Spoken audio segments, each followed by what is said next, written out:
Oh, okay. It didn't do it this time. Awesome. Hi, everybody. Hi, everybody. Welcome on in.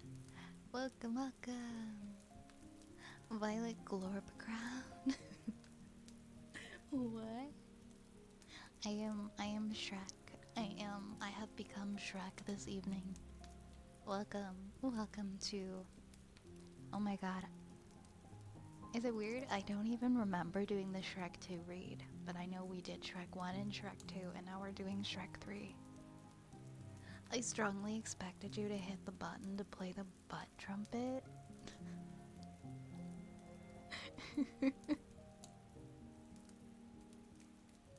Oh my gosh. Hello, Green Spellcraft. Hello. Hi, everybody.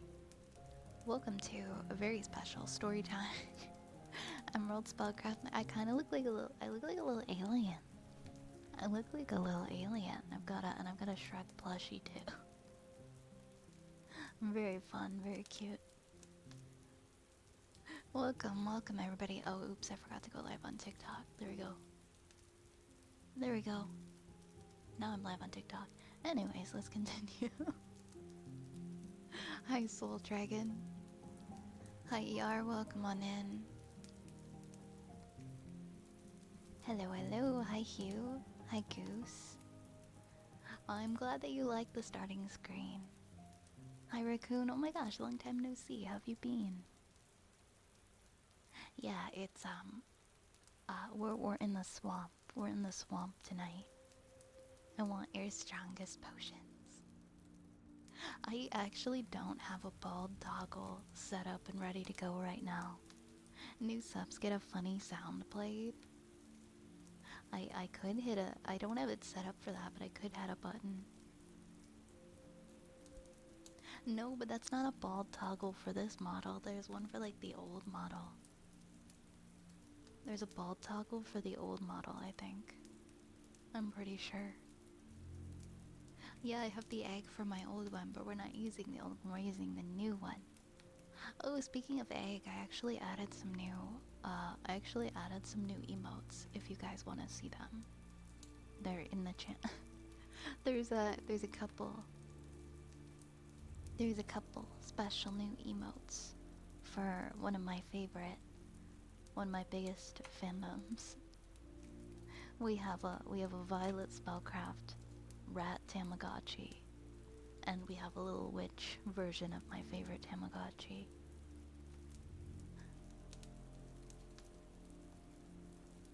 And that are very, very cute. Hi, Jeepicus. Hi, Jeepicus. Oh, also we have this one. This is a bit tier one. This is a running version.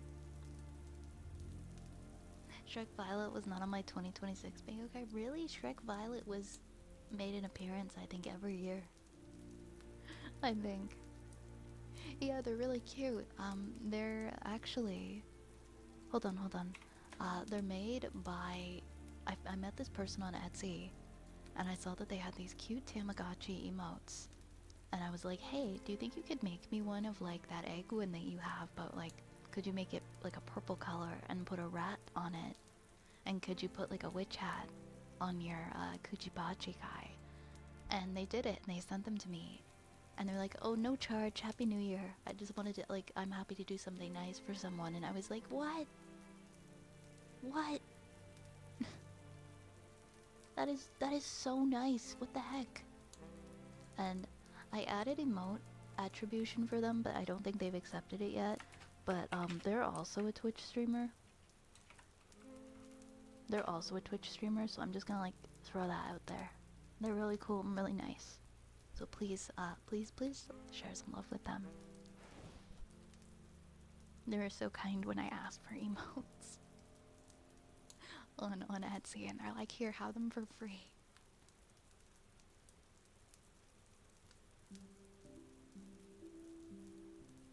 I was also excited to see that they stream a lot of games that I enjoy, like Animal Crossing, and they also were playing Light Up the Town recently. They seem like a really sweet person. Damn, some of you guys have been following for a very long time. Wow. It's been a very long time.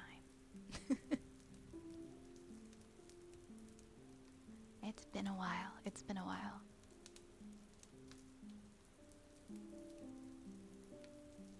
So the way this is gonna go, I do have like some manual sound effects in here, but okay. I'm gonna be reading the script. I have like a little PNG for the characters. Like, here we go, for example. When Shrek is talking, we'll have Shrek come up on the screen. Oh, I think I did this wrong. Oh my god, I'm on the wrong scene, guys. I'm on the wrong scene. Hold on. I'm on the wrong scene. That was my bad. There we go. This is the right scene. I have these different ones that'll pop up on the screen, which means I should probably hide the chat. Hide the chat box.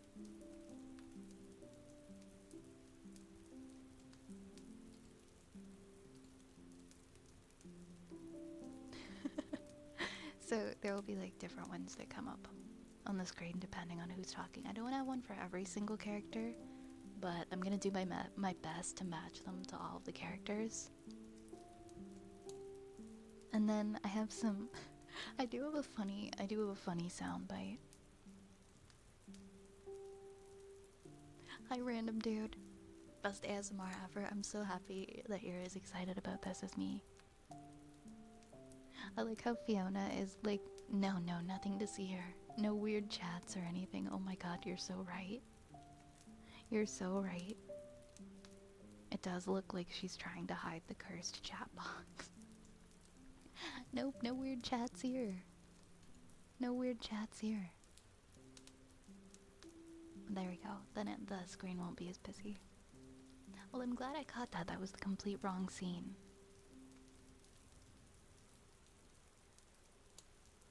Hi, Kitsune. Welcome on in. Welcome on in. Hi. Hi. Welcome on in. Welcome on in. Also, hi everybody on TikTok. We're gonna be reading Shrek the Third. If you want a bedtime story, we're reading Shrek the Third. I think this is a bit of a longer one than the other ones. I actually had to rewatch. I actually had to completely rewatch the movie today because I think Shrek the Third, yeah, Shrek 3 and Shrek 4, I never watched more than once. I think I saw Shrek the Third in theaters and then never saw it again. Because I completely forgot what even happens in the movie. I completely forgot what happens in it. And I had, like, no idea what happened. So I'm glad that I watched the movie.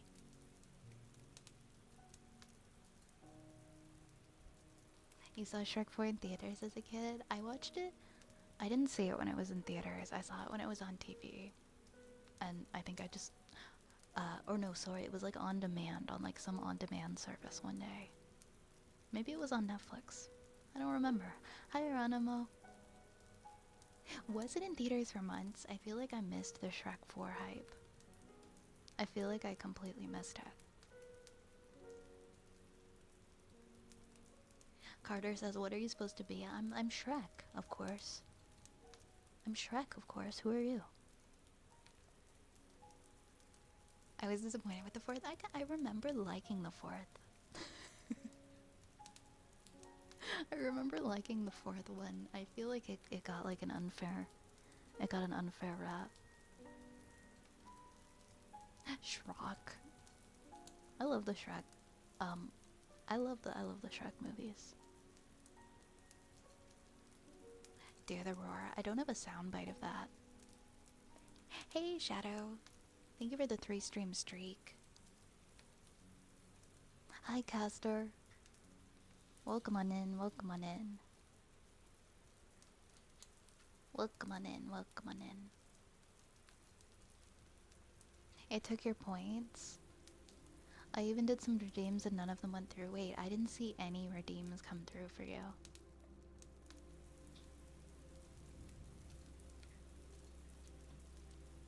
Yeah, like I don't see any requests at all.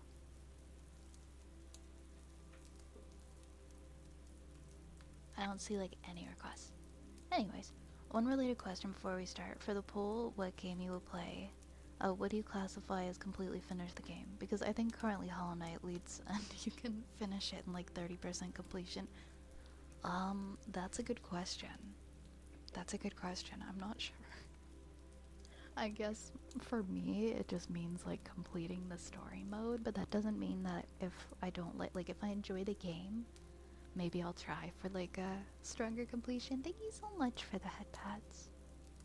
I didn't know you could get to 112% of anything. I didn't know that you could get to that, like, of anything. Yeah, Violet turned into Shrek tonight. That's what's going on. Yeah, so if you're in the Discord, I made a poll. It's gonna end in 3 days in the polls channel, and you guys can vote on which game I'm gonna play from start to finish.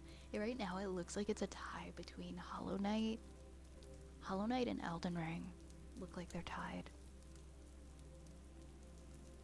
Hi, Luna. I did turn into Shrek. I did. Hi, Tatsuya. Originally, you could get to 100%, but then 2 free DLCs dropped half a year later, which increased completion to 112. Ah, I see. It's because of the DLC. It's because of DLC. Okay. Alright. Oh my god. This is gonna be a long script, guys. So we'll see how I'm feeling after. If my voice is super tired, if we have time to do traditional ASMR, or if we just do the script. I guess it depends on how many hours it takes. But I'm gonna take my time. Hey Alf, it's going good. It's going good. How are you? Do I enjoy Souls-like games? I've played like a very small amount of Elden Ring, and I barely played any Dark Souls, so not really. Yeah, I voted for Elden Ring.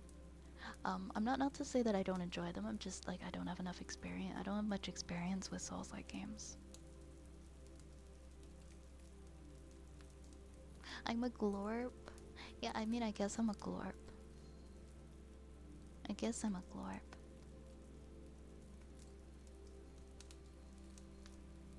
Let me look at, if you guys want to know what the games are.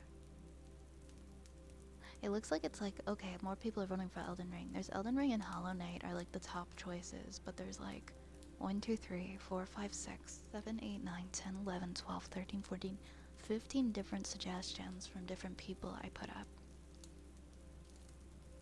So we'll do that.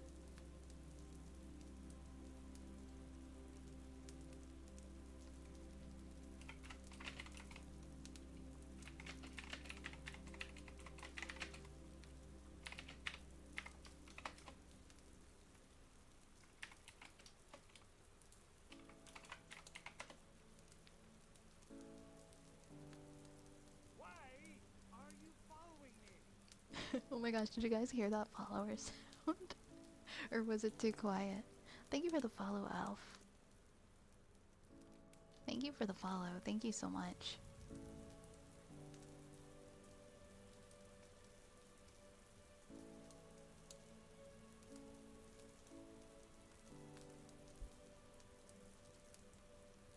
It was a bit quiet, but I could hear it. Okay, I'll turn it up a little bit.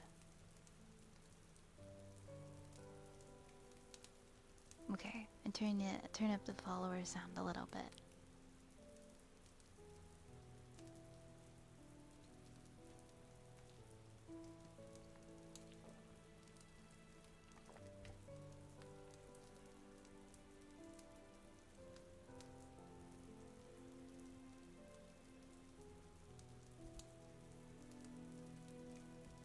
Hey Senpai, welcome on in. Welcome, welcome, welcome. Welcome, welcome, welcome.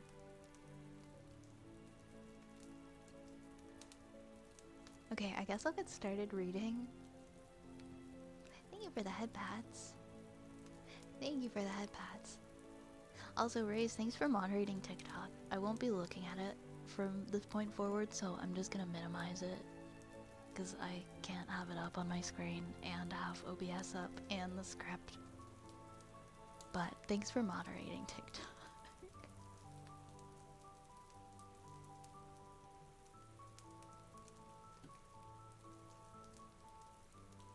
Yeah, the horror streams are pretty fun.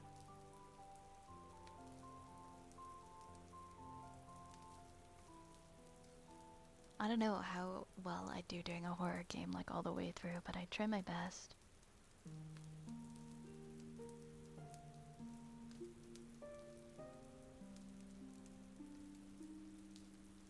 Okay.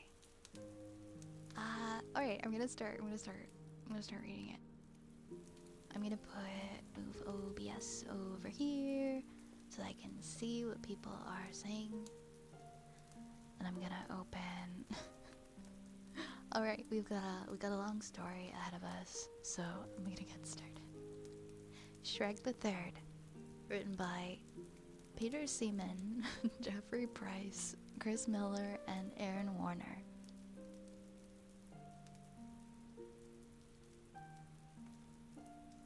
Yeah, you heard me. That's his name. That's his name. Like Seaman. That's how you spell it. I don't know if that's a real name.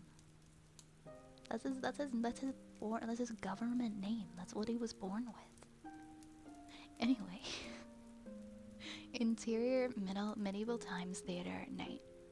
A familiar beam of light shines down. The beam of light descends onto a stage.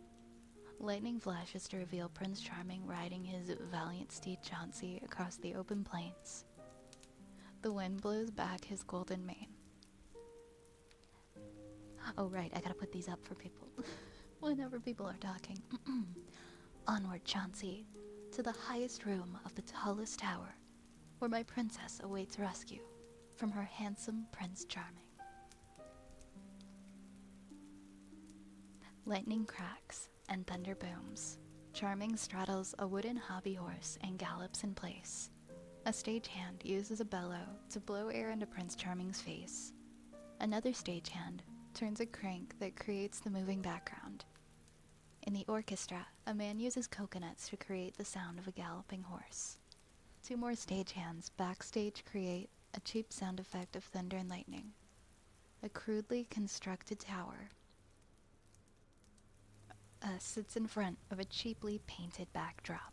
The fairy tale creatures are sitting at a table in the audience. Gingerbread Man. This is worse than love letters. I hate dinner theater. Pinocchio. Me too. Pinocchio's nose grows as he's caught in the lie. Prince Charming rides to the base of the tower. Whoa there, Chauncey. He dismounts and sets his hobby horse on the ground. He strikes a dramatic pose. A princess leans from a tower window.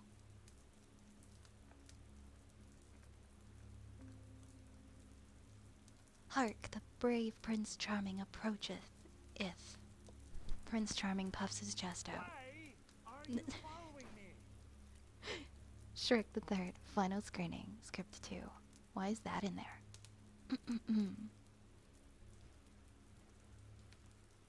Fear not, maiden. I shall slay the monster that guards you and take my place as the rightful king. An old couple at a table look confused. An old lady says, what did she say? Prince Charming glares as the bored audience largely ignores him. A man in a bad ogre costume comes onto the stage. Grrr. The crowd erupts into applause. The fairy tale creatures cheer. Woohoo! At first, Prince Charming is put off by the cheers for the Shrek-like beast. He pulls a sword and he confronts the monster. Prepare, foul beast, to enter into a world of pain in which you are not familiar. He is cut off as a waiter enters with a birthday cake. Happy birthday to thee. Do you mind?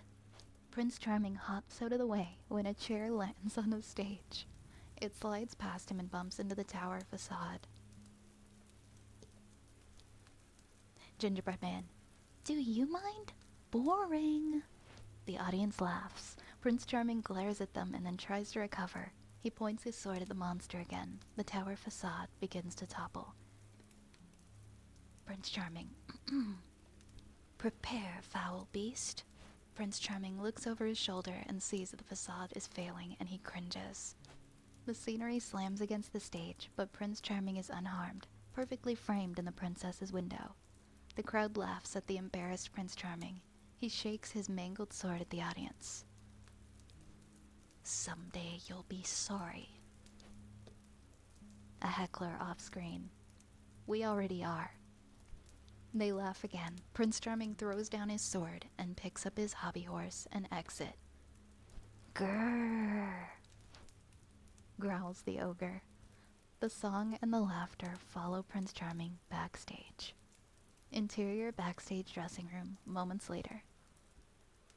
Prince Charming walks through a tunnel backstage that leads to a door. The door has a star with his name written on it. He opens it. Exterior medieval times restaurant. Continuous.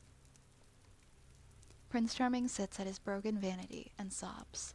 His makeshift dressing room is in an alleyway next to the theater.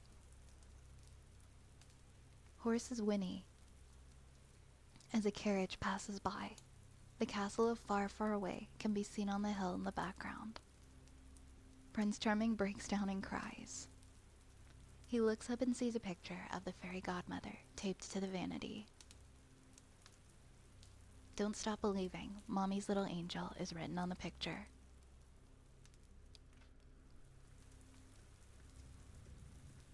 Sorry, my stream deck keeps resetting. Oh no, now I'm angry.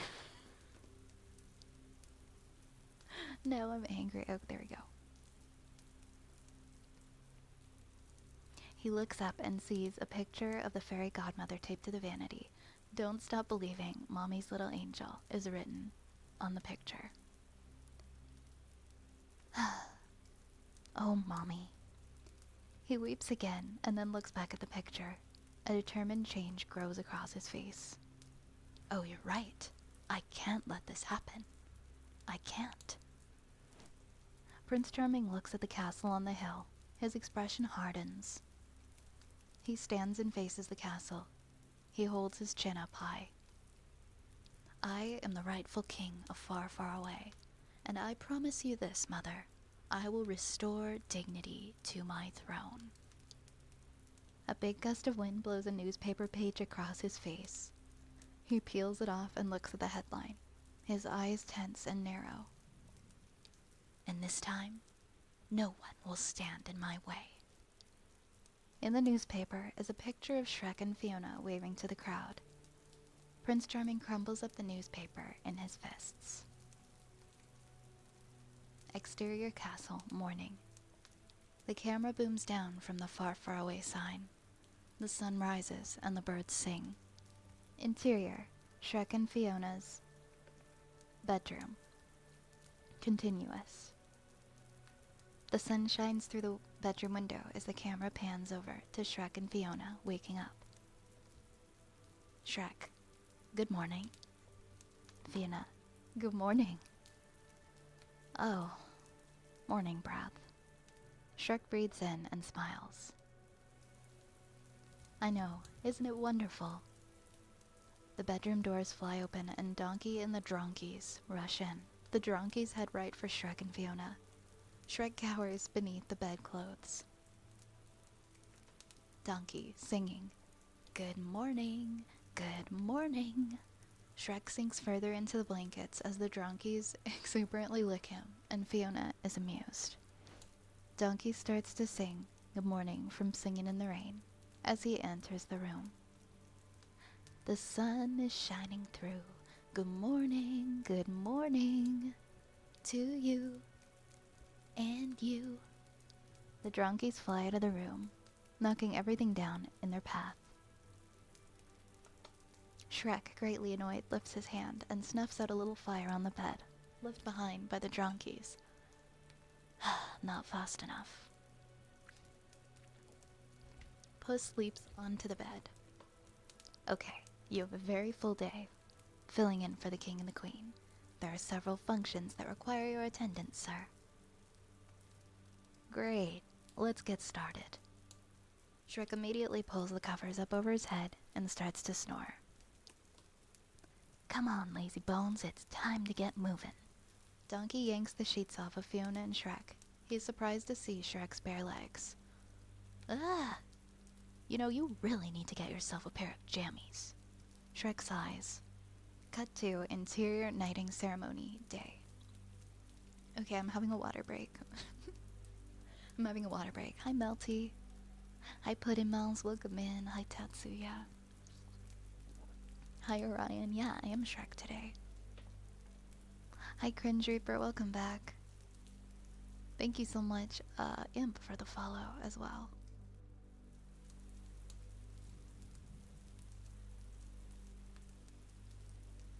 I will be taking water breaks, like, every once in a while. Hi, Veronica. Yes, this is live. This is live. Okay. Having a little bit more water, and then I'll continue.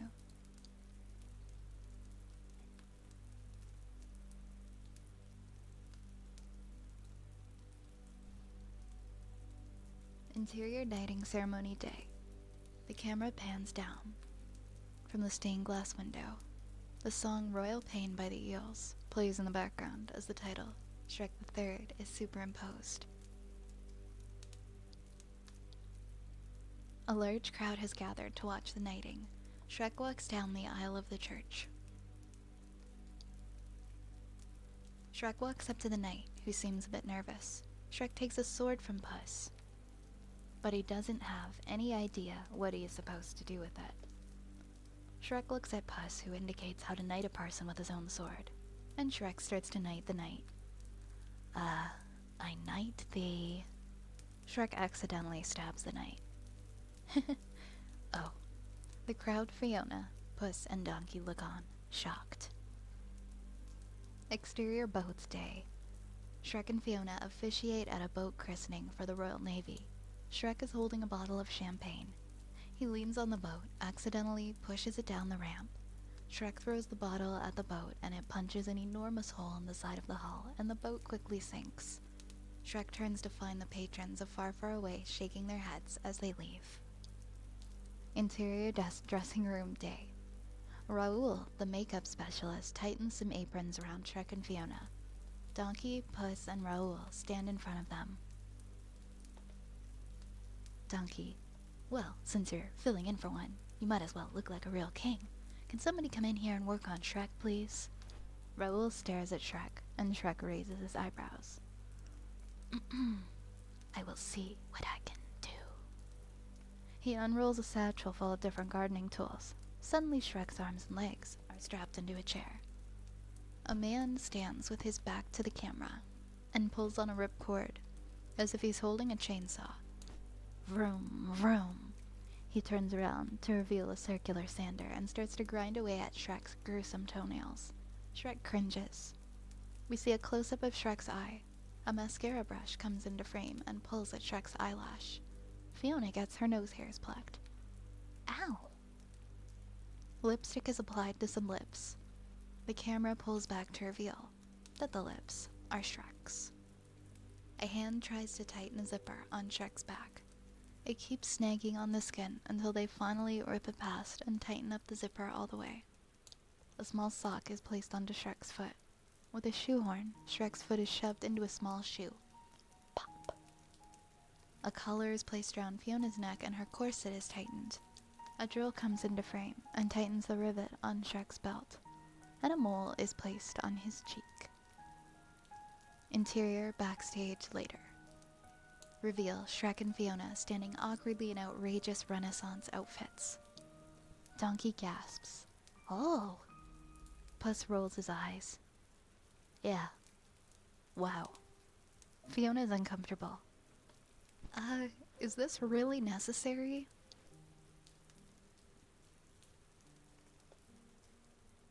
Quite, yes. quite necessary, Fiona. I'm Shrek, you twit. Whatever. Okay, peoples, this isn't a rehearsal. Let's see some hustle. Smiles, everyone, smiles. Off screen, the master of ceremonies announces the couples arriving at the party. Fiona turns to Shrek and sees that he's not in a good mood. I don't know how much longer I can keep this up, Fiona. I'm sorry, Shrek, but can you please just try to grin and bear it? It's just until Dad gets better. Shrek lets out another frustrated sigh. Shrek? Yeah. You look handsome. Ah, come here, you.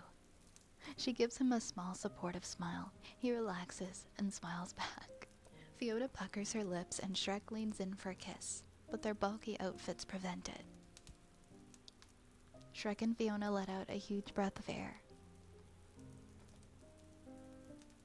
Oh, my butt is itching up a storm and I can't reach it in this monkey suit. Shrek tries to scratch his butt, but to no avail. Oh. Hey you. Come here.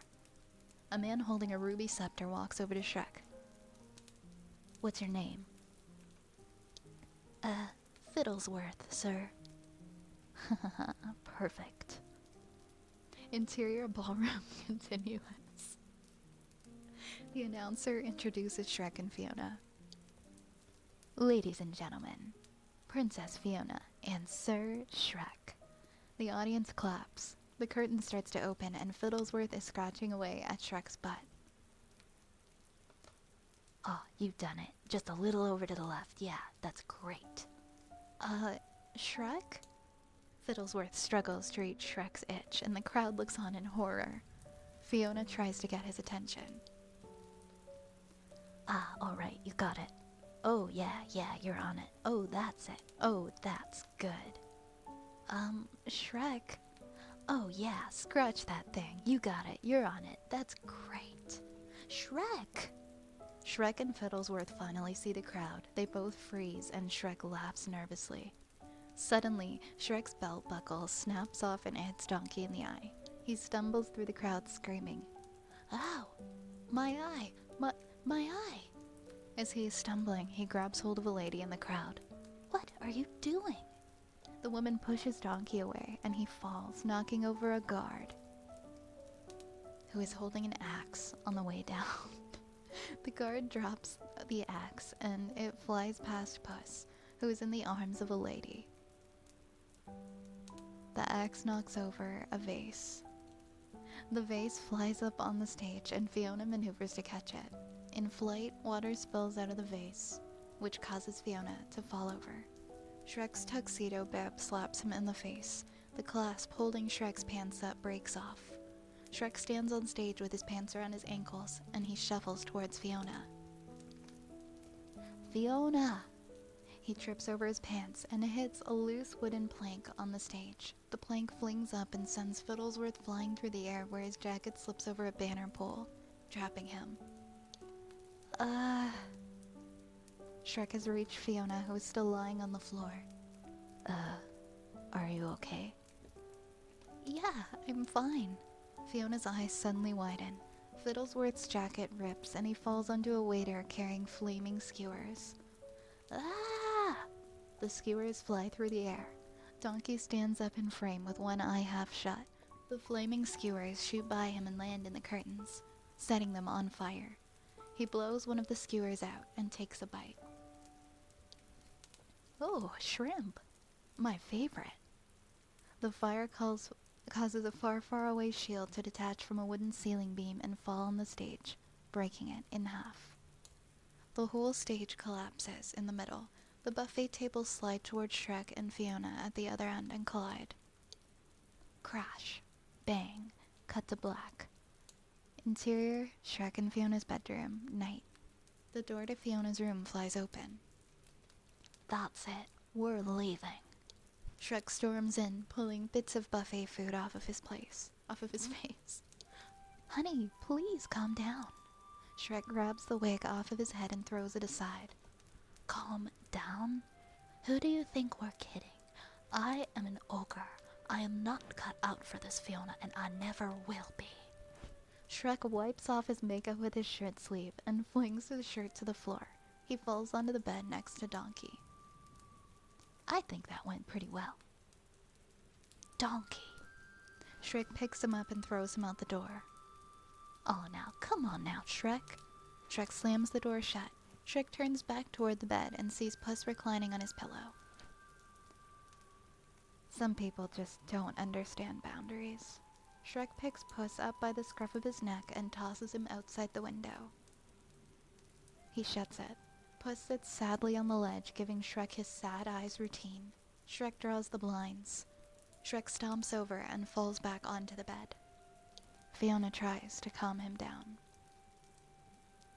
Just think, in a couple more days we'll be back home in our vermin-filled shack, strewn with fungus, filled with the rotting stench of mud and neglect. This thought calms him. Shrek takes in a long, deep breath and exhales. Oh, you had me at vermin-filled. Oh, and maybe even the pitter-patter of little feet on the floor? That's right. The swamp rats will be spawning. Oh, you know what I was thinking of is a little bit bigger than a swamp rat. Donkey? No, Shrek. What if they were little ogre feet? Oh. Shocked, Shrek falls off the bed and he slowly emerges from behind the bed. Honey, let's try and be rational about this. Have you seen a baby lately? They just eat and poop and then they cry and then they cry when they poop and they poop when they cry. Now imagine an ogre baby. They extra cry and extra poop. Shrek. She grabs his hands and looks deeply into his eyes. Don't you ever think about having a family? Shrek takes her hand. Right now, you're my family. There is a knock on the bedroom door. The door bursts open, revealing a royal page. Shrek springs up. Well, somebody better be dying.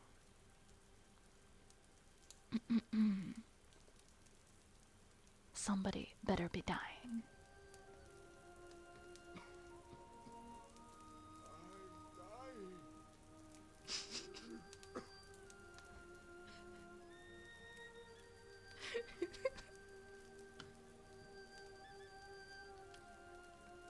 Thank you, Raze.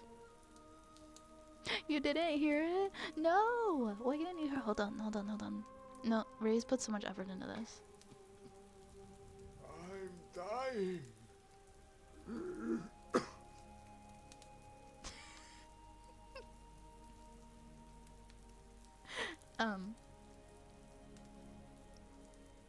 No, see, I thought that was a clip from the movie, but that was actually Raze recording that, and it sounds just like the frog. Anyways, thank you for the water break. I'm gonna have water.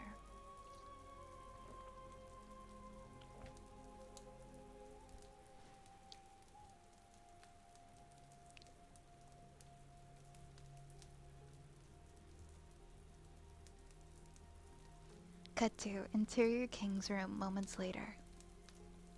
The camera pushes through a corridor that leads to the king's bedroom. The king is lying on his lily pad, coughing. Wait, is this him? Oh, okay. The king inhales and launches into a violent coughing fit. Oh, you want me to hit? Okay, sorry. Let me just dial it back for a second. The camera pushes through a corridor that leads to the king's bedroom. The king is lying on his lily pad, coughing. I'm dying.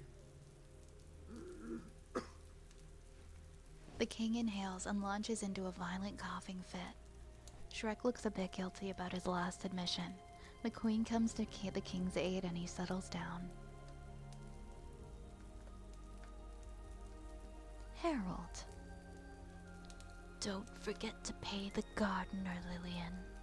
The queen is used to these kind of non sequiturs. Of course, darling. The king suppresses a few coughs. He turns to his daughter. Fiona. Yes, Daddy? I know I've made many mistakes with you. It's okay. But your love for Shrek has taught me so much.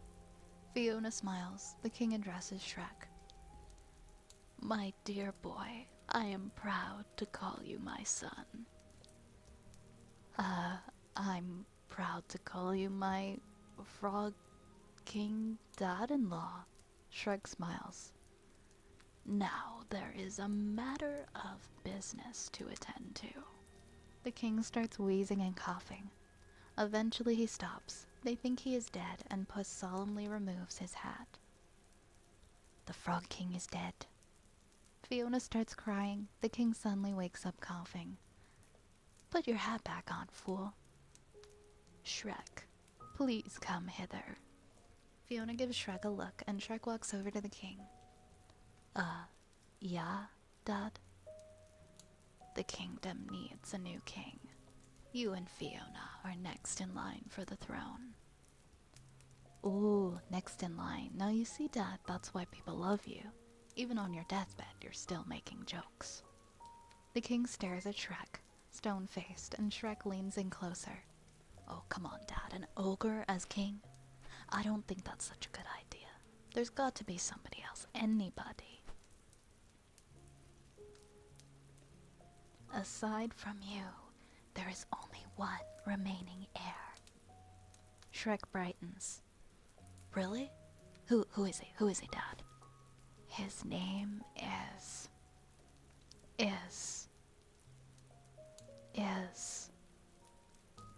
What's his name? What's his name? Is... Shrek leans in closer after each is, waiting in anticipation. The king starts to hyperventilate. Daddy! The king is dead. A fly comes out of his mouth and flies away. Puss starts to take his hat off. The fly buzzes into frame and a tongue catches it. Puss puts his hat back on. His name is Arthur. Arthur? I know you'll do what's right. He succumbs. The king really is dead now. Harold? Dad? Dad? Donkey bows his head. Do your thing, man. Puss takes his hat off. Fiona starts to cry and hugs Shrek. The weight of the king's request hits Shrek, and he is in a state of shock. We hold a moment on the Queen, Shrek, Fiona, Puss, and Donkey to let the king's passing sink in. Hey, Goth. Thank you so much for the 22 months. Thank you so much. You weren't supposed to see the Arthur PNG yet. You weren't supposed to see it. Thank you so much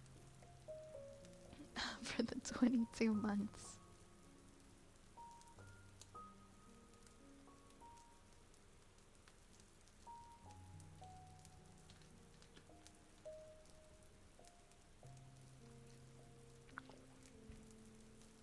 Exterior, Rodeo Drive, continuous. The streets of Far Far Away are empty. People are closing up the shops on Rodeo Drive. Dissolve to exterior castle, continuous. The knights of Far Far Away march toward the castle as the flag is lowered to half-mast. Exterior pond, later. Close on a statue of the late king. Shrek, Fiona, the queen, and all the fairy tale creatures and princesses have gathered for the funeral.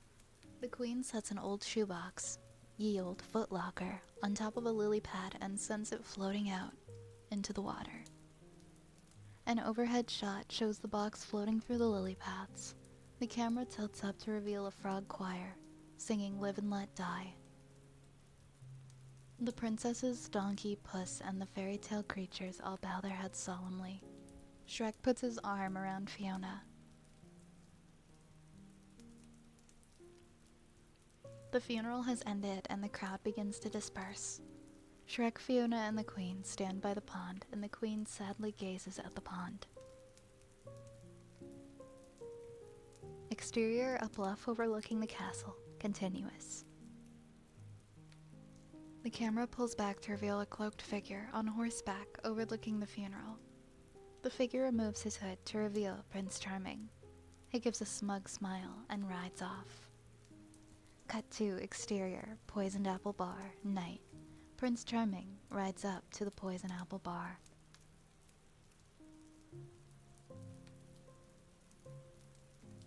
Smoke wafts through the screen.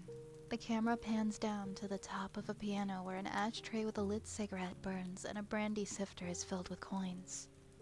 The camera pans over to a singing witch who turns around to reveal a microphone in her hand. The singing witch starts to sing I've Never Been to Me by Nancy Wilson. The bar is filled with various fairy tale villains. 2 pirates sit forlornly with their mugs. The puppet master takes a drink out of a beer mug. He is surrounded by a bunch of empty beer mugs. Prince Charming enters the bar. A group is gathered around Cyclops riding a medieval mechanical bull, hooting and hollering. The bull stops, and the villains turn to look at Prince Charming. Prince Charming hangs his cape on a tree branch. The camera adjusts right to reveal that the branch is actually one of the evil trees who flings the cape to the floor. Everyone takes notice as Prince Charming walks through. Little Red Riding Hood is sitting on a pile of books at a table. Evil dwarves glare in Prince Charming's direction. Prince Charming walks by a pair of witches. One is the evil queen from Snow White, playing pool. The evil queen scratches when she sees him, and the pool ball goes flying into the headless horseman's neck. Prince Charming walks by the singing witch. He reaches the bar, pulls out a handkerchief, places it over the bar stool, and sits. Prince Charming spots the bartender with her back to him. He clears his throat. What does a prince have to do to get a drink around here? Mabel, the other ugly stepsister, rises up front, in front of a poster with a smiling beer wench. Ah, Mabel. Why they call you an ugly stepsister, I'll never know. He winks at her, and she glares at him. Where's Doris? Taking the night off? She's not welcome here, and neither are you. She spits into the mug and wipes it with a towel. What do you want, Charming? Oh, not much. Just a chance at redemption. And a fuzzy navel. Prince Charming stands up and turns to the bar patrons. And fuzzy navels for all my friends. Captain Hook rips his hook across the piano keys. The singing witch bares her teeth. The witches break their pool cues. The puppet master breaks his beer mug. Captain Hook, we're not your friends. Prince Charming grows nervous. The villains all approach Prince Charming. From behind the bar, Mabel grabs Prince Charming by his shoulders and pins him on top of the bar. Ah! Captain Hook places his hook against Prince Charming's neck. You don't belong here. Oh, you're right. I mean, you're absolutely right, but I mean, do any of us? Cyclops, do a number on his face. No, wait. We're more alike than you think. Prince Charming turns to the evil queen. Wicked witch, the 7 dwarfs saved Snow White, and then what happened? Oh, what's it to you? They left you the unfairest of them all. And now here you are, hustling pool to get your next meal. How does that feel? Pretty unfair. Prince Charming begins to work the crowd. And you, your star puppet, abandons the show to go and find his father. I hate that little wooden puppet. And Hook. Prince Charming looks down at the hook. Need I say more? Captain Hook backs off, feeling insecure about his appendage. And you, Frumpy Pigskin. Actually, it's Rumpelstiltskin. Where's that firstborn you were promised, huh? Rumpelstiltskin caresses a pacifier tattoo on his forearm. Prince Charming gains more confidence as he confronts Mabel. Mabel, remember how you couldn't get your little fat foot into that tiny glass slipper? Mabel sighs. Cinderella isn't far away right now, eating bonbons, cavorting with every little last fairy tale creature that has ever done you wrong. Prince Charming now has everyone's attention. Once upon a time, someone decided that we were the losers. But there are two sides to every story, and our side has not been told. The crowd listens. So, who will join me? Who wants to come out on top for once? Who wants their happily ever after?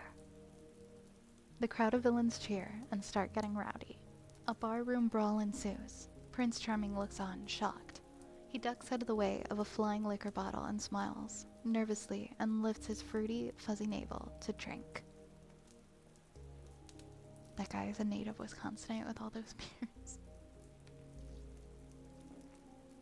Whew. I need lots of water.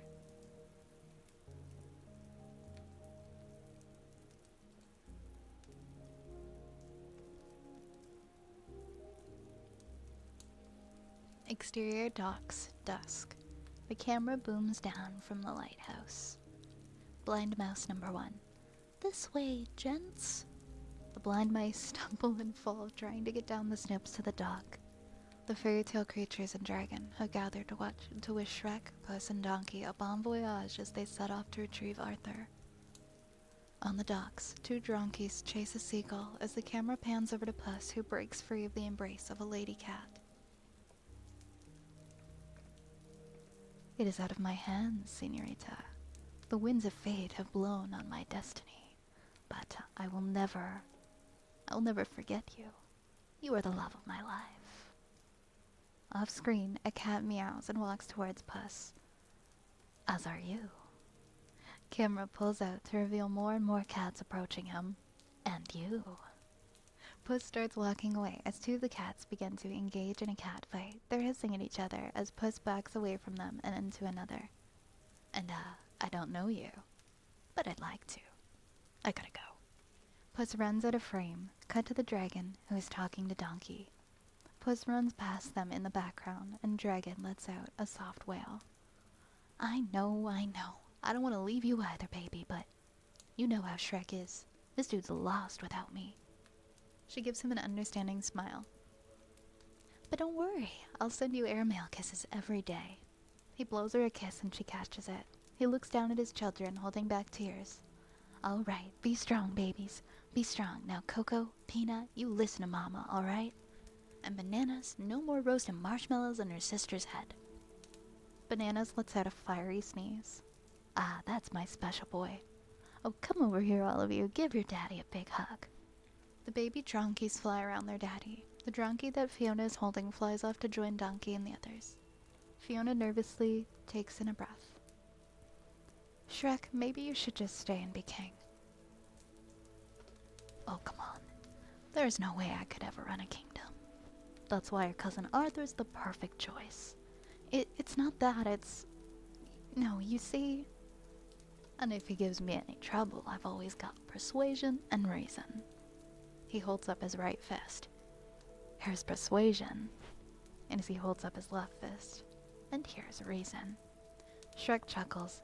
Fiona gives him a look and Shrek reassures her.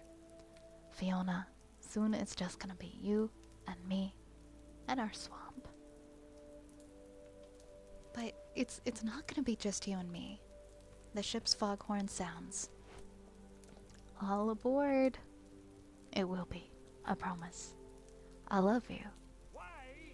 He kisses her and joins Puss and Donkey on the boat. The title proudly reads HRM Crushing Responsibility II. The boat sets sail. The dronkies spell out We love you, Daddy, with smoke in the sky. The fairy tale creatures. Aww. That's lovely. Donkey waves to his kids and sobs.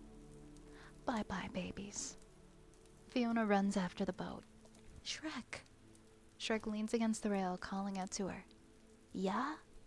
Wait. What is it? I'm...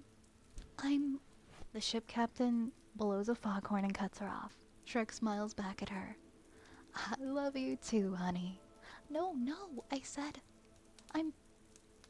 The ship captain starts to blow again. Shrek grabs the horn and throws it overboard. You're what? I said I'm pregnant. The fairy tale creatures behind Fiona cheer. Shrek doesn't want to believe his ears. What was that? You're going to be a father. That's great. Really? I'm glad you think so. I love you. Shrek smiles back at Fiona. Yeah, me too. You. Fiona smiles as the queen places a hand on her shoulder. Overjoyed at the news, Donkey pops up onto the railing. I'm gonna be an uncle. I'm gonna be an uncle. I'm gonna be an uncle. Oh, and you, my friend, are royally. The foghorn blasts again as the boat disappears into the fog. She's Bergante, guys. She's pregnant. She's pregnant.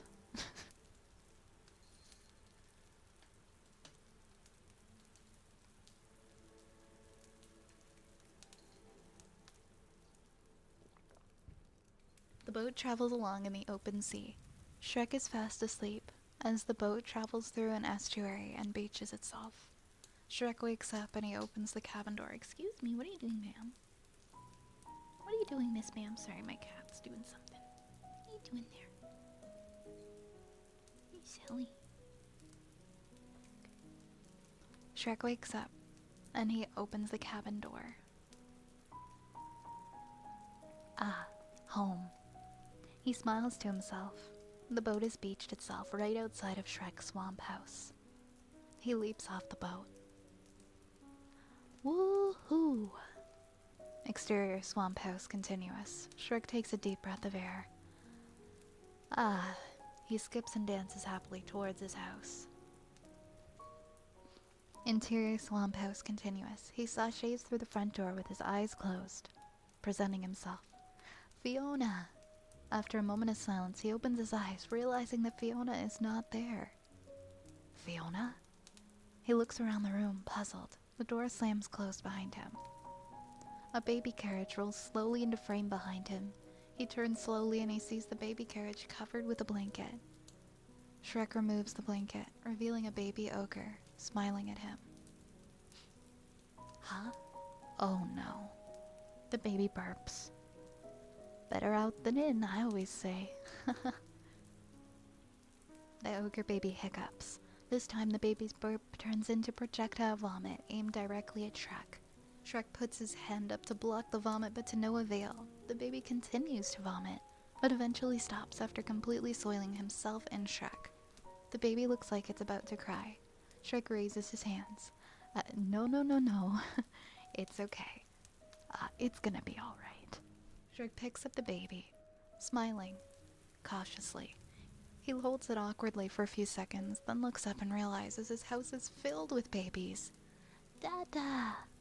Babies roll around his living room, tearing the fabric off his chair. The chair reclines, catapulting one of the babies onto Shrek's head. A standing lamp with a baby on top falls, and Shrek dives to catch him. Another baby is pulling the tablecloth, causing lethal knives to fly straight at him. Shrek snatches the baby away, just before he's impaled. One of the babies strikes a match near the fireplace. Shrek runs over, picks up the baby, and blows out the match.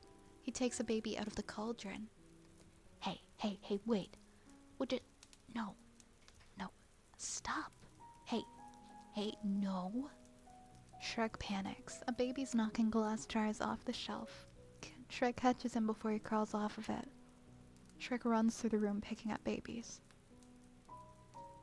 Interior. Shrek's bedroom. Continuous. After he has collected as many babies as he can, Shrek slides open the curtain to his bedroom. Huh? He sees a baby sitting in his bed, smiling up at him, and the baby shrugs. Suddenly, Shrek hears a loud rumble, and he turns around. Babies start pouring out of the window and the fireplace. First there's one, then there's two, and then 30 more. Hundreds of them start piling in.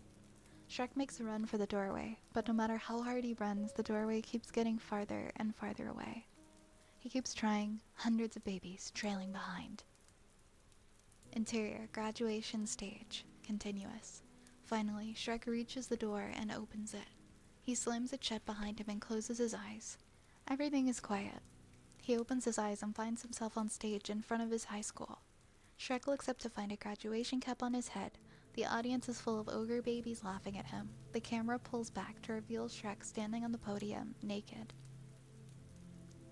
Exterior boat deck dawn continuous. Shrek's eyes pop open. He sits upright and tries to compose himself. Ah! Oh, Donkey. Donkey, wake up. Donkey and Puss turn around. But they both have baby ogre faces. Donkey makes a baby noise as the camera zooms in. Donkey's eyes glow red, and his teeth become sharp and pointy. A foghorn blows and Shrek bolts upright again. Donkey and Puss wake up. Shrek screams. Ah! He breathes heavily, trying to compose himself. Shrek, are you okay? Ugh, I can't believe I'm going to be a father. Donkey and Puss look at each other. He gets up and walks to the ship's railing. How did this happen? Puss. Allow me to explain. You see, when a man has certain feelings for a woman, a powerful urge sweeps over him. I know how it happened, I just can't believe it. Shrek walks away. Donkey leans over Puss. How does it happen? Puss rolls his eyes at Donkey. Donkey sees Shrek at the back of the boat, staring out at the distant horizon. He walks up next to his friend, singing, "In the cat's in the cradle and the silver spoon, little boy blue and the man on the moon." Shrek rolls his eyes. "When you coming home, son, I don't know when, but we'll get together then, Dad." Shrek cuts Donkey off. "Donkey, can't you just cut to the part where you're supposed to make me feel better?" Shrek slumps up against the rail and Puss hops up on the railing and whispers into Shrek's other ear. "You know I love Fiona, boss, right? But what I'm talking about here is you, me, my cousin's boat, an ice-cold picture of mojitos, and 2 weeks of nothing but fishing."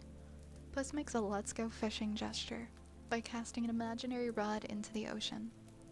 Donkey is right there to whisper in Shrek's other ear.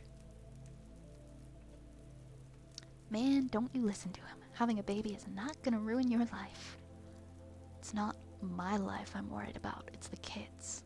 Donkey and Puss pause as Shrek rants. "I mean, when have you ever heard the phrase as sweet as an ogre, or about as nurturing as an ogre, or how about you're gonna love my dad, he's a real ogre?" Okay, I get it.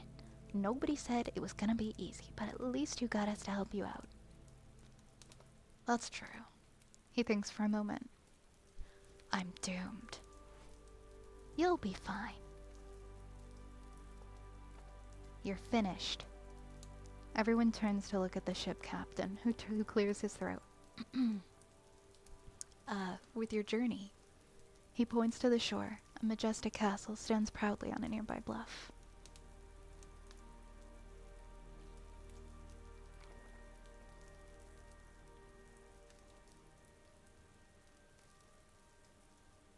"Hey nation, welcome in."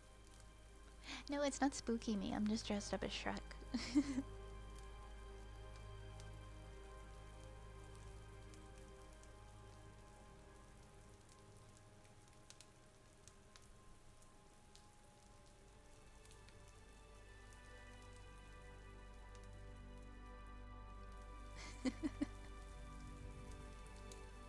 Exterior, Worcestershire Academy Day. Shrek, Puss, and Donkey stand at the entrance to the castle. Donkey reads the sign hanging over the entrance. Worcestershire. Now that sounds fancy. It's Worcestershire. Like the sauce? It's spicy. The drawbridge to the castle lowers. Ooh, they must be expecting us. They start over the drawbridge. A horse whinnies behind them. Shrek, Donkey, and Puss jump out of the way as a medieval school bus storms by. The kids on the back of the bus scream when they see Shrek. What in the Shistershire kind of place is this? Shrek suddenly looks concerned. Well, my stomach aches and my palms just got sweaty. Must be a high school. A high school? Exterior school grounds continuous. A group of cheerleaders practice. Ready? Okay. Wherefore art thou headed to the top? Yeah, we think so. We think so. And dost thou thinkest thine can be stopped? Nay, we thinks not. We thinks not. Shrek rolls his eyes and continues on, terrifying students as he walks through the courtyard. Ah! The kid runs away quickly into the student parking lot where a bunch of different style horse-drawn carriages are parked. A carriage passes in front of Shrek that reads, "Caution, student driver." Driver's ed instructor. All right, Mr. Percival, just ease up on the reins. The carriage jolts forward and crashes off screen. Two stoner kids emerge from a medieval-style VW carriage. Ah, for low, bro. Don't burn all my frankincense and myrrh.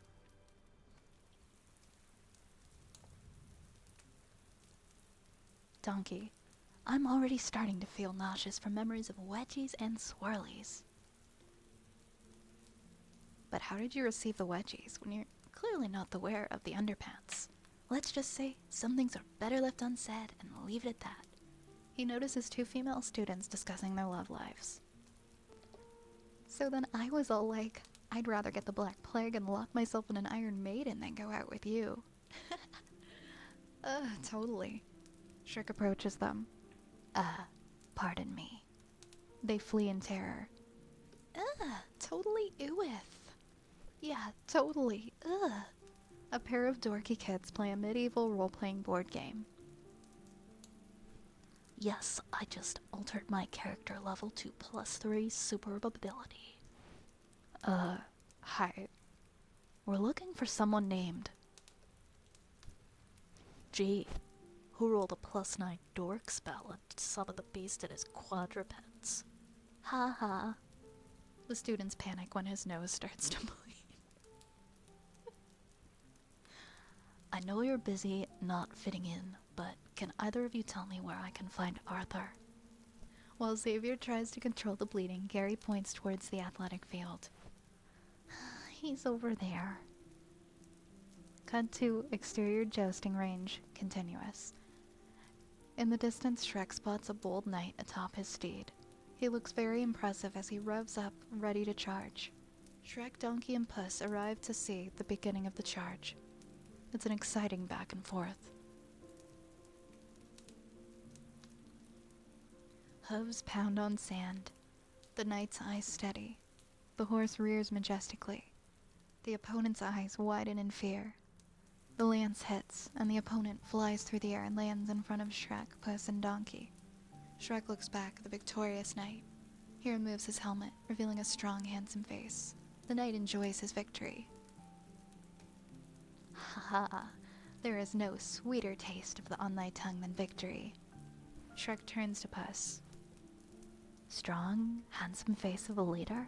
Does Arthur look like a king or what? Shrek steps forward. A teenager. Ow. Shrek looks down, and his foot planted square in the chest of Lancelot's opponent. Shrek steps back. Oh, sorry. The kid doesn't budge, his arms and legs still sprawled out where he hit the ground. Teenager. Did you just say you were looking for Arthur? Shrek, Puss, and Donkey turn back around. That information is on a need-to-know basis. It's top secret, so hushity-hush. Exterior jousting range, knight's area. The knight commands his troops. Now, gentlemen, let's away to the showers. Shrek approaches the knight. The knight's horse rears up and he falls off. The horse gallops off. The knight looks up at Shrek in fear. Greetings, your majesty. This is your lucky day. So what are you supposed to be? Some kind of giant mutant leprechaun or something? Giant mutant leprechaun, you made it funny. Shrek scoops up the knight, tosses him over his shoulder, ogre style. Unhand me, monster. Stop squirming, Arthur. I'm not Arthur. Shrek stops and holds Lancelot above his head. Lancelot tries to regain his dignity. I am a Lancelot. Lancelot points across the schoolyard. That dork over there is Arthur. He points to the teenage Arthur, skulking away across the schoolyard. Hey! Artie turns, his head briefly, but keeps on walking. Shrek sighs and dumps Lancelot onto the ground. Ugh. Shrek storms off from the school. Puss and Donkey catch up. One of the female students steps in front of Shrek. This is like totally embarrassing, but my friend Tiffany thinkest thou vex her so soothly. The other girls giggle, and she thought perchance thou would want to ask her to the homecoming dance or something. Excuse me? It's like whatever. She's just totally into college guys and mythical creatures and stuff. She pops her gum. Cut to interior hallway. Shrek and Puss search the hallways looking for Artie. Oh, Arthur, come out, wherever you are. Off screen we hear mumbling from inside a locker. Shrek and Puss look as Donkey pushes the locker door open. He's been stuffed inside.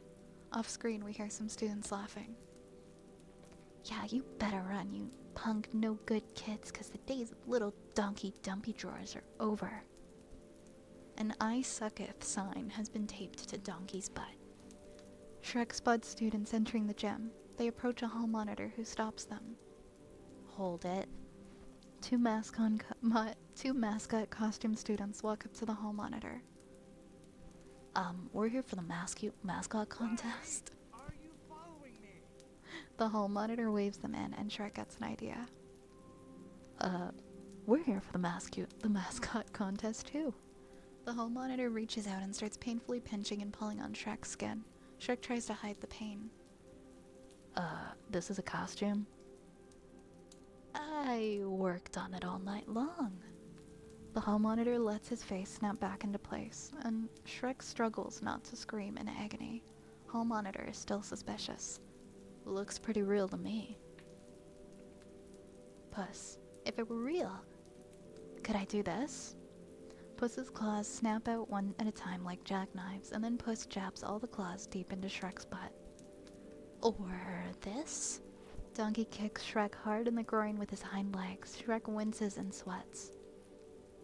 Shrek winces and strains. He's right. If it were real, that would have been agonizingly painful. Now watch this. Okay. That's quite enough, boys. Interior gymnasium. Principal Pingelly presides over an assembly for the entire student body. He speaks through a megaphone. Thank you to Professor Primbottom for his invigorating lecture on how to just say nay. Two students are standing next to Pingelly. One is dressed up like a dragon and the other as a griffin. And now, without further ado, let's give a warm Worcestershire huzzah to the winner of our new mascot contest, the... Shrek bursts through the double doors of the gym. Ogre? The students gasp as Shrek marches forward. That's right, I'm the new mascot. So let's really try and beat the other guys at whatever it is they're doing. The band plays Smash Mouth's Rockstar. I don't think they actually did that in the movie. This is indeed all a bit orthodox. This is indeed all a bit unorthodox. Without breaking stride, Shrek grabs Principal Pingelly's microphone. Alright, now where can I find Arthur Pendragon? The students all point to the basketball hoop where Artie hangs helplessly. Shrek, Donkey, and Puss turn and look up and see the freshly wedgied student. The students laugh. In the front row, Lancelot bumps fists with Bohort. Classic. Donkey turns to Lancelot.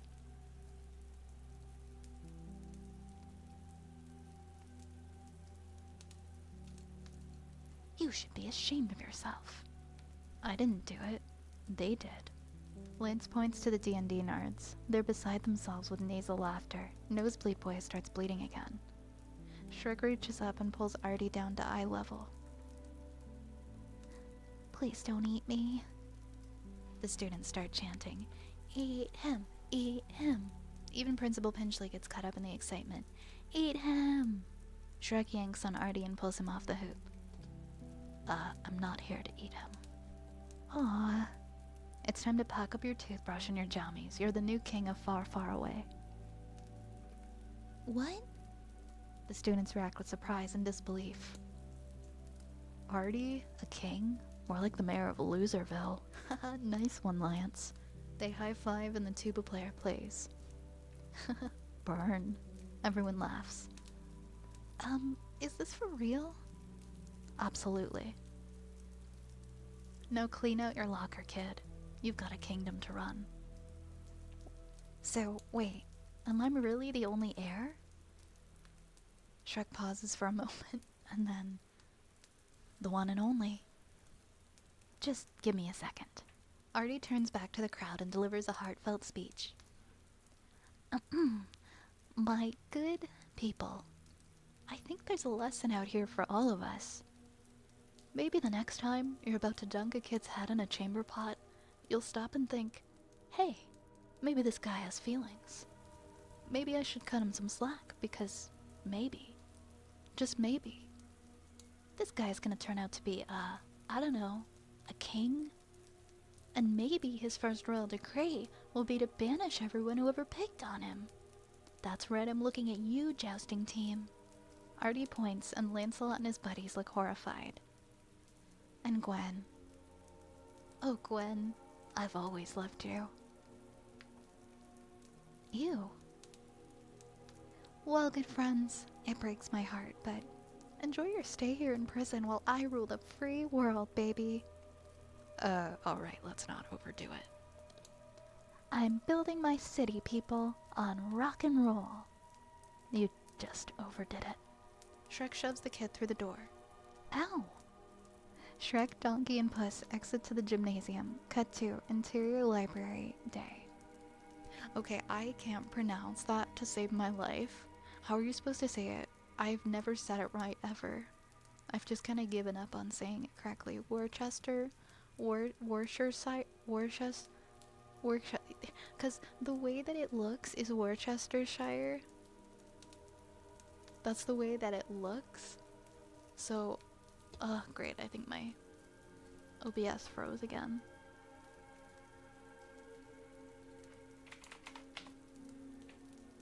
Oh no, what froze? Like my, is it me? Like my VTube studio isn't working. Like I'm not moving.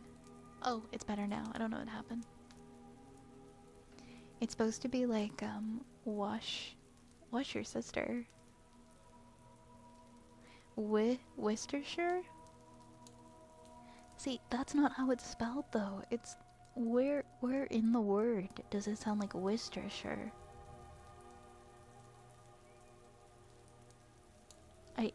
It's so confusing. I can't read it. I can't look at it and read it that way, you know? It is a glory. Is it old? Okay. It's pronounced really differently from how it's spelled. But it's supposed to be Worcestershire. I think the problem is because it doesn't look anything like how it's pronounced. I keep forgetting how you're actually supposed to say it. In Old English, it was Wigorneshire.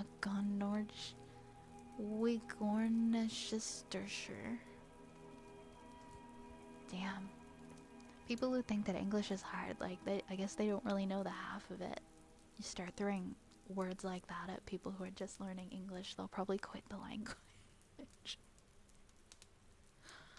Oh, that's a hard word. That's a very hard word.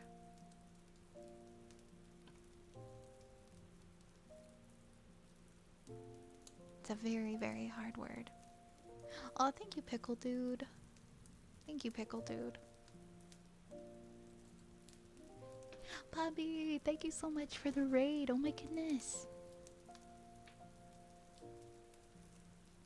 Also, Mega Man. Hi, Mega Man. Puppy, can we get a shout out for Puppy, please? How was your stream?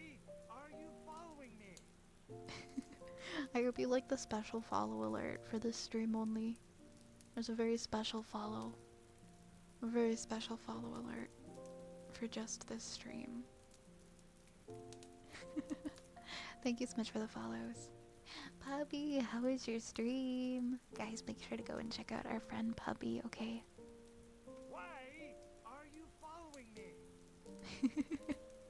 Hi everyone, my name is Violet. I'm an ASMR streamer, and today I'm doing a special sub goal stream where I live read the Shrek the Third script.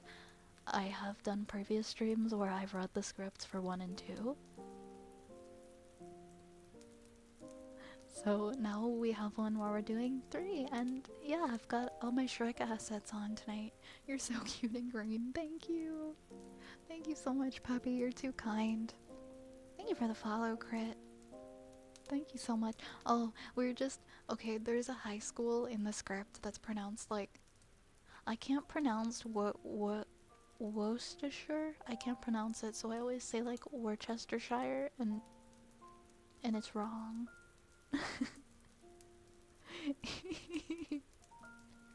um, but also, Puppy, if you've gotta go and take care of yourself after after scream. I don't know why I said that. Um, I hope you had a really nice night, and I hope that you take care of yourself. Play some of the random sounds. I do have a Shrek soundboard. That Ray's helped me put together. I have some random fun audio. We've got the classic. Why are you following me? We've got the Ah, whizzers on you guys! or Worcestershire. I could probably do. Ah, whizzers on you guys! No, okay, that's an. It's not pronounced that way either, Gingerbread Man. I like a random sound generator that's like different Shrek quotes. Use phonetics for my message. Pronounce each part of how you'd like to pronounce that piece of those words. Worcestershire. Worcestershire. Worcestershire. Okay. Worcestershire sauce.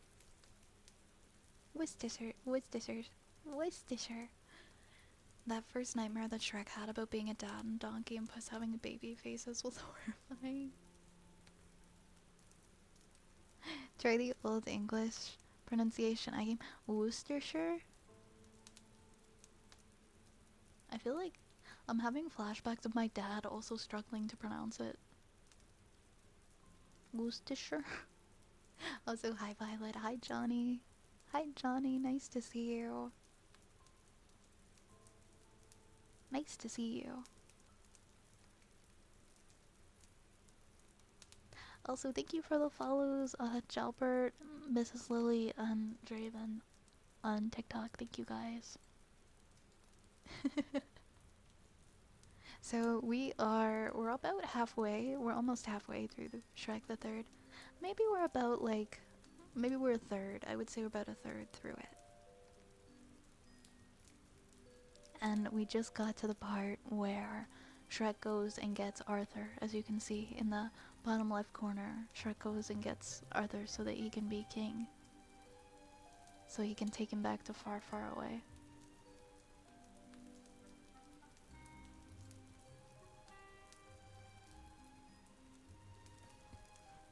Way ogre Nacha Astrashir. Man, I feel like I'm learning English all over again.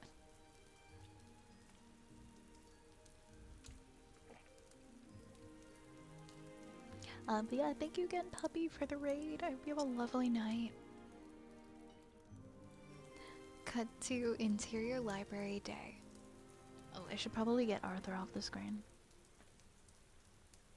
All the princesses and fairy tale creatures have gathered for Fiona's baby shower. A group of birds gently place a flowered wreath on Fiona's head. The princesses all gaze at her. Oh, look at you! Wow! You look darling. Just precious, look at her. So have you had any cravings since you've been pregnant? Fiona stands at the buffet table, stuffing her face with cakes, pies, and anything else she can get her hands on. Oh, oh no, not at all.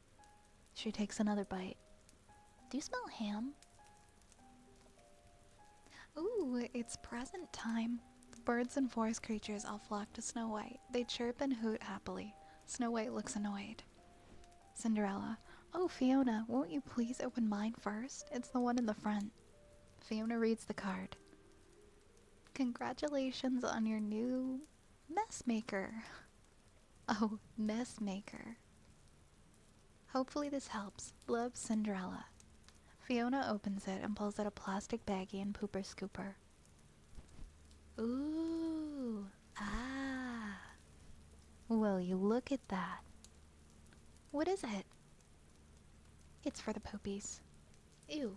Wait. Sleepy babies poop? Everyone poops, Beauty. The fairy tale creatures get excited. Pig number 2. Fiona.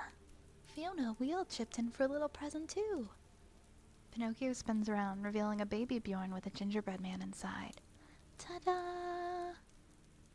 All the princesses. Ooh. You know the baby's gonna love it, because I do. Aw, you guys, that's so sweet. Thank you. Fiona turns to another present. Who's this one from? Snow White. I got you the biggest one because I love you the most. The other girls scowl at her. Fiona, reading the card. Have one on me. Love, Snow White. Fiona pulls the string, opening the box to reveal a dwarf. What is it? He's a live-in babysitter. Oh my god, I don't know if I can do the nanny dwarf voice. Where's the baby? Where's the baby? Oh, you're too kind, Snow, but I can't accept this. Oh, think nothing of it. I've got 6 more at home. Oh, Raze, you're gonna do the voice. You're gonna do the voice? Okay. Next time, have me on deck. Yeah, you could have done, like, the ones that I can't do.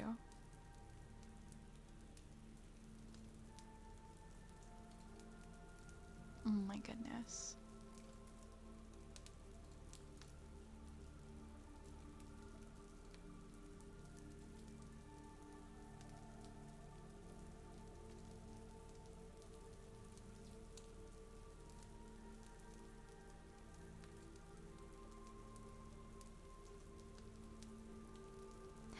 So what does he do? The cleaning, the feeding, the burping. So what are Shrek and I supposed to do? Well, now you'll have plenty of time to work on your marriage. Gee, thanks, Rapunzel, and what's that supposed to mean? Oh, come on now, Fiona, you know what happens. Cinderella prods Beauty. Huh? You're tired all the time. You'll start letting yourself go. Stretch marks. Say goodbye to romance. Dragon puts her head through the window. I'm sorry, but how many of you have kids?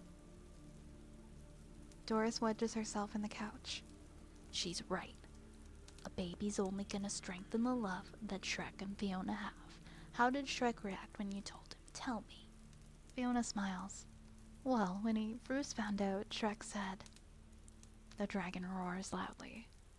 Cut to exterior sky. Above far, far away, day. The fairy tale villains are heading into town on flying broomsticks. The evil trees are hanging underneath some of the large broomsticks. Prince Charming is riding side saddle with one of the witches. Onward, my new friends. To our happily ever afters. Ha ha ha ha. A bug flies into his mouth. Prince Charming takes the bug out of his mouth. Now, bombs away! From the sky, Prince Charming, Cyclops, and the evil witches swoop down in winged formation on the broomsticks. The evil trees are dropped like bombs, and they pull their branches to activate their plumage as parachutes. Prince Charming and his army dive bomb towards Rodeo Drive. Oh, you sent me 2 options? Let's see.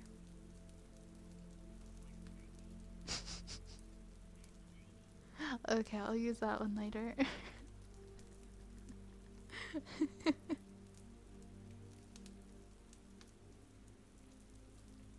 A POV shot of an evil witch flying over Rodeo Drive. People are diving out of her way. The evil trees land, surrounding the shoppers who flee in terror. The evil trees laugh.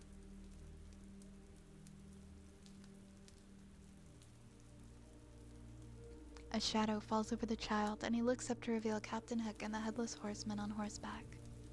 Captain Hook. Well, well, well, if it isn't Peter Pan.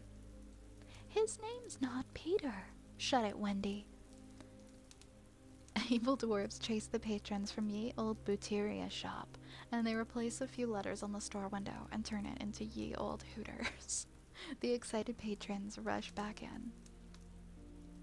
An evil knight scares the patrons of Farbucks away, and even then takes a seat to drink the unfinished coffee. Another villain throws a cart through a store window, and the Cyclops rips the stamp off of some envelopes, puts the envelopes back in the mailbox, and laughs. The camera pans up to Prince Charming on the broomstick, flying down Rodeo Drive. Enough pillaging. To the castle. Prince Charming on the broom leads the fairy tale villains up to the castle. Cut to exterior castle, continuous. The evil witches surround the castle. Dragon takes down one of the witches flying by, but more evil witches circle her. Fiona runs to the window. The evil witches drop a metal net over the dragon, and she struggles. Interior library, continuous. Bang, the fairy tale creatures run to barricade the door. The three pigs and Pinocchio push a dresser and other furniture in front of the door. The fairy tale creatures are fortifying the room. They brace themselves against the furniture. Gingerbread Man to Fiona. You go and take care of the baby. The princesses panic. Snow White. Everybody stay calm. We're all going to die. Dora slaps Snow White to calm her down. Fiona rushes to the fireplace and pushes it to one side, revealing an underground passageway. Everyone in, now. Interior, outside library door, continuous. Prince Charming commands the villains. Come on, people. Put some back into it. The villains use an evil tree as a battering ram. Cyclops rides the tree like a mechanical bull. Interior library continuous. Boom, the door is starting to give way. Fiona. We don't have time, now go! Quickly, quickly, ladies. The princesses go down the stairs. We'll hold them off as long as we can.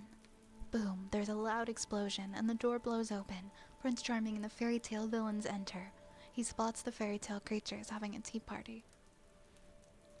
Where are Shrek and Fiona? The name doesn't ring a bell.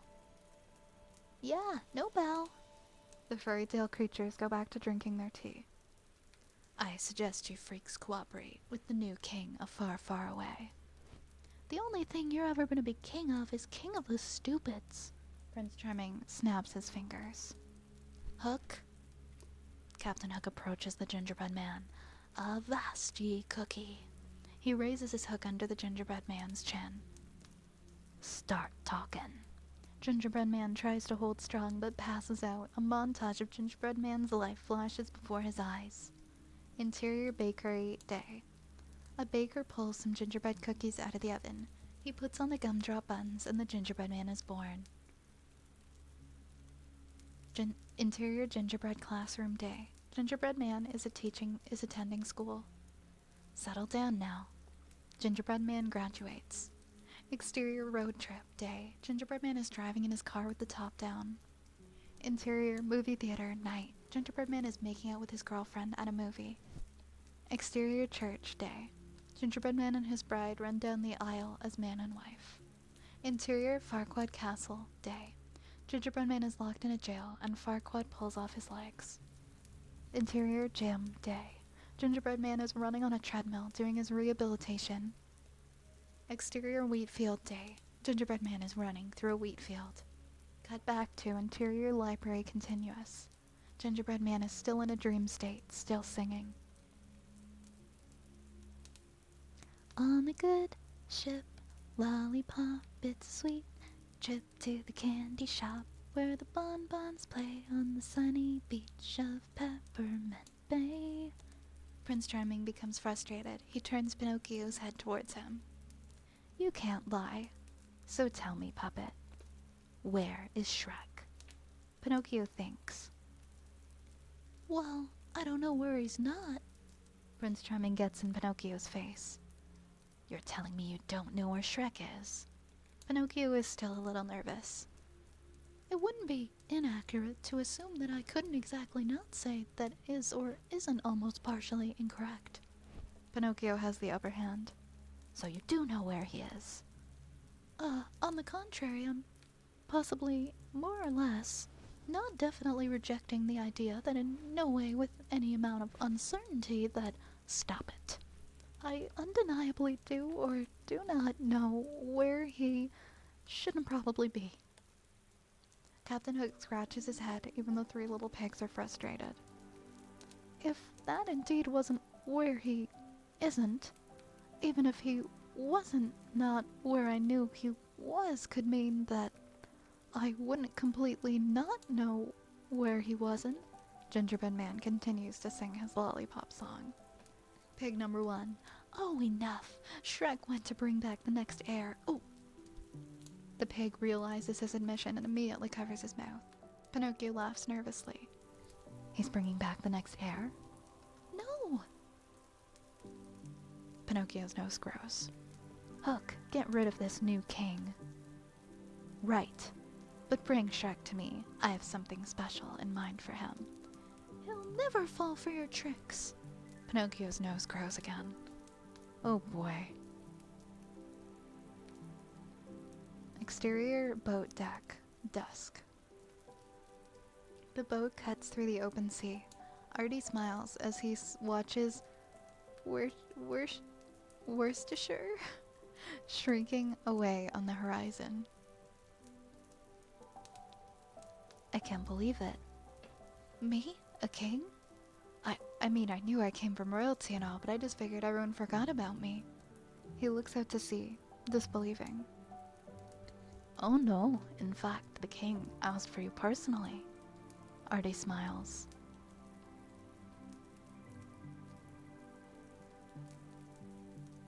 Really? Wow, look, I know it's not all gonna be fun and games. It really is all fun and games. Actually, sure, you have to knight a few heroes, launch a ship or two. By the way, just make sure you hit the boat just right with the bottle. Boat with a bottle? Any idiot can hit a boat with a bottle. Shrek chuckles sheepishly.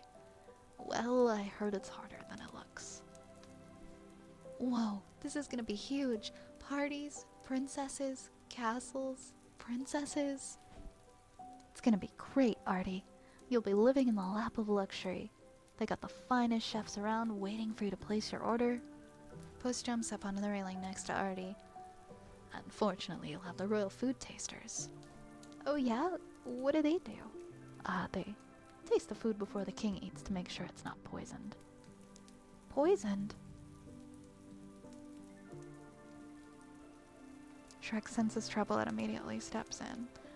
Or too salty. Shrek turns to Puss and Donkey, trying to shut them up.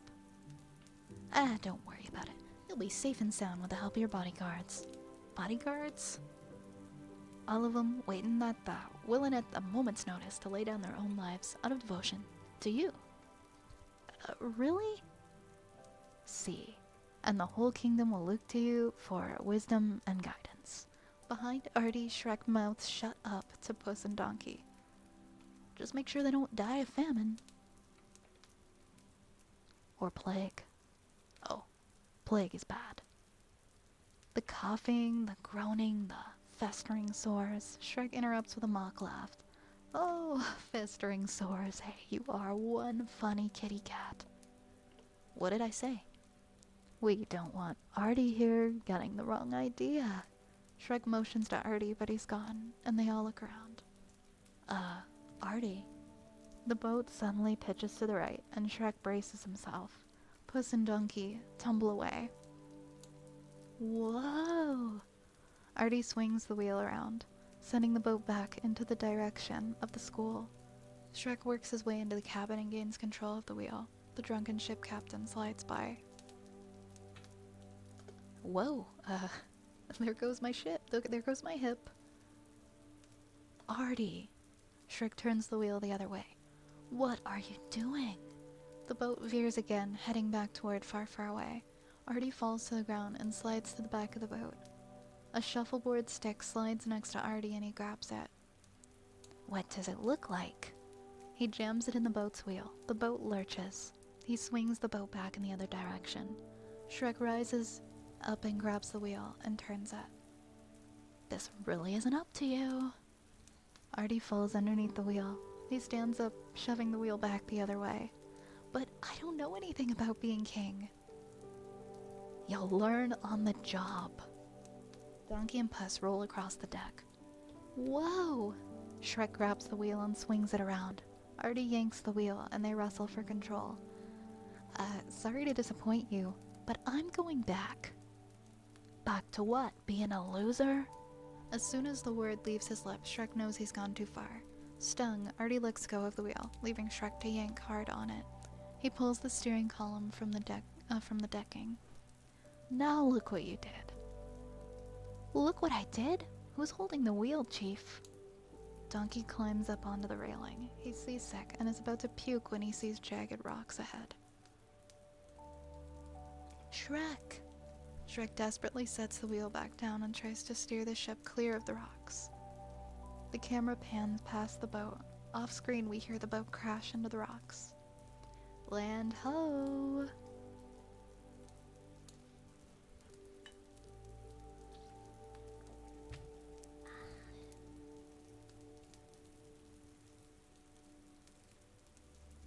Exterior beach dusk.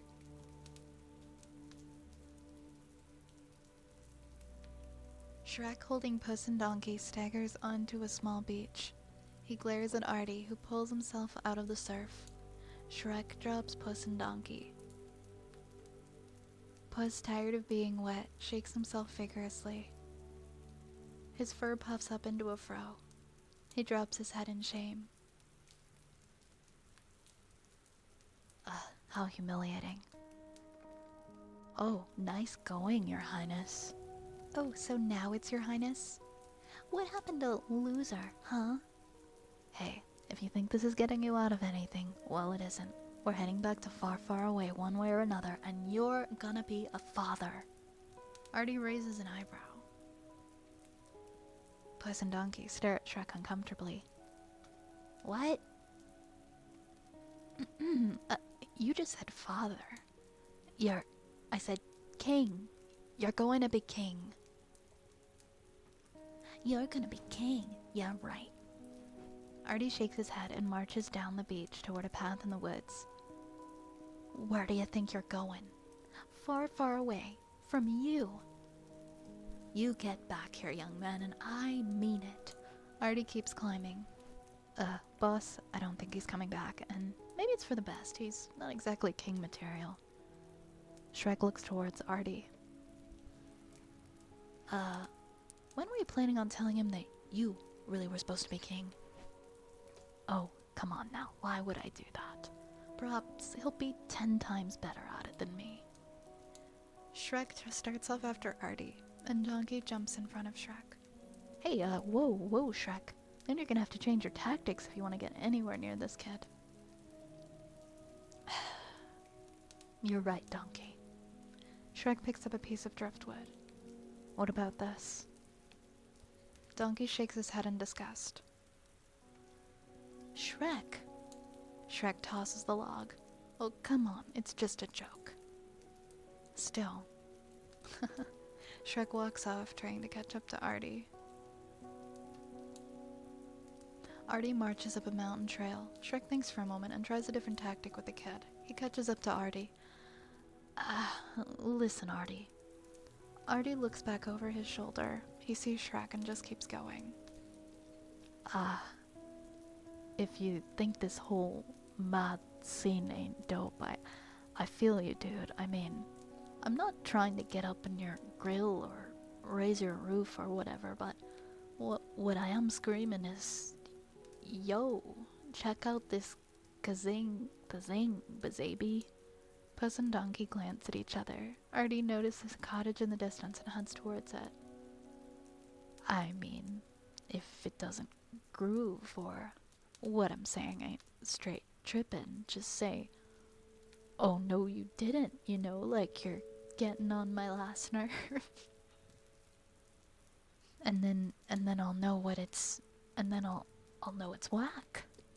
Passing a tree, Artie nonchalantly releases the branch, striking Shrek square in the face, and takes off running.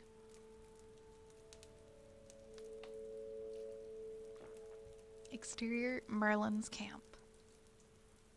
Continuous. A boiling soup pot sits over a fire in front of a small shack. Artie charges through, pounding desperately on the door. Help! Somebody help! I've been kidnapped by a monster trying to relate to me. Artie, wait! Shrek and Puss and Donkey run into the camp. Come on, help! Help! Hello? Suddenly, a burst of light shoots through the candle box that is hung on the door. A bright, colorful image of an old wizard's head is projected out. Donkey is terrified. Ah! Wizard head, aka Merlin.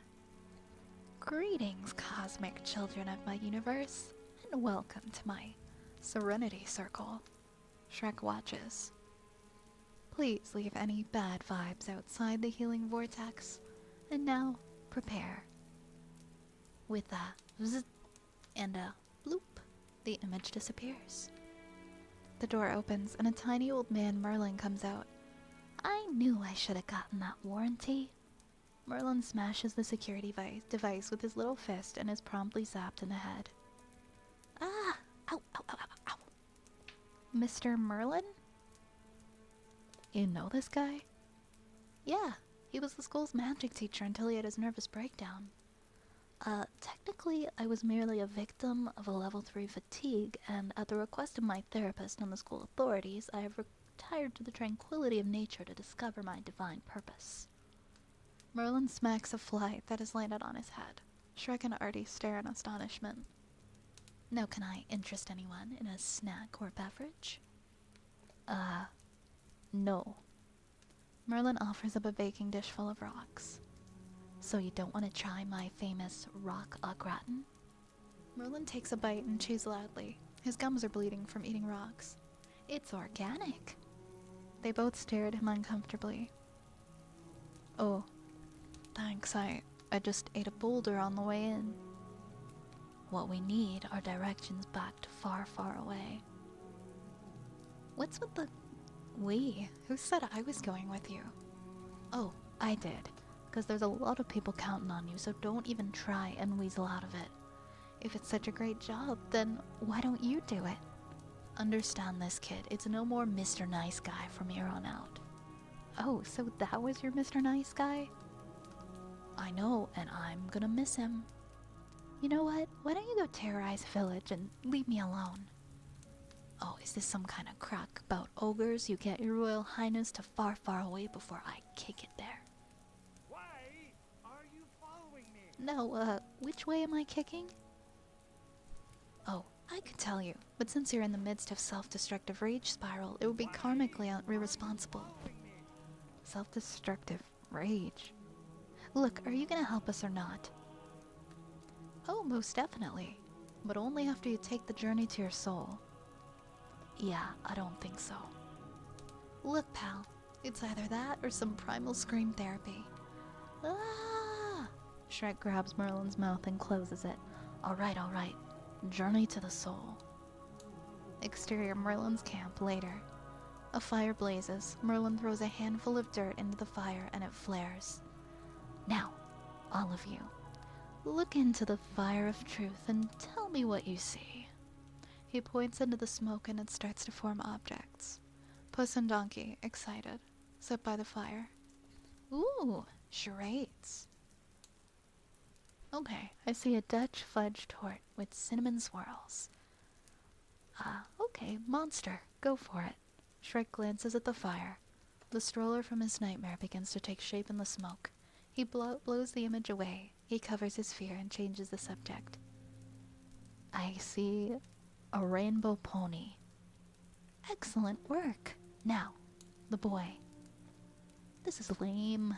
Merlin whacks Artie on the back of the head. Ow! You're lame. Now just go for it. He tosses more dirt and flames burst up and Artie studies it. Okay. There's a baby bird and a father bird. Sitting in a nest. Merlin starts beating a drum. Artie's expression starts to change as he stays focused. Yes, stay with me. Just say it. Stay with it. Wait, the dad just flew away. Why did he leave the little bird all alone? Shrek starts to take this in as he watches. Artie gets more worked up. It's trying to fly, but it doesn't know how to. It's gonna fall. Suddenly, Artie catches what he said. As the smoke drifts away, he looks and sees everyone else staring back at him, stunned. Whew, proper head case you are, aren't you? Really messed up. Whoa. Merlin goes back inside. They all stare at Artie. Yeah, okay. I get it. The bird's me. My dad left, so what? Donkey gives Shrek a nudge to go talk to Artie. Shrek hesitates, and Donkey insists.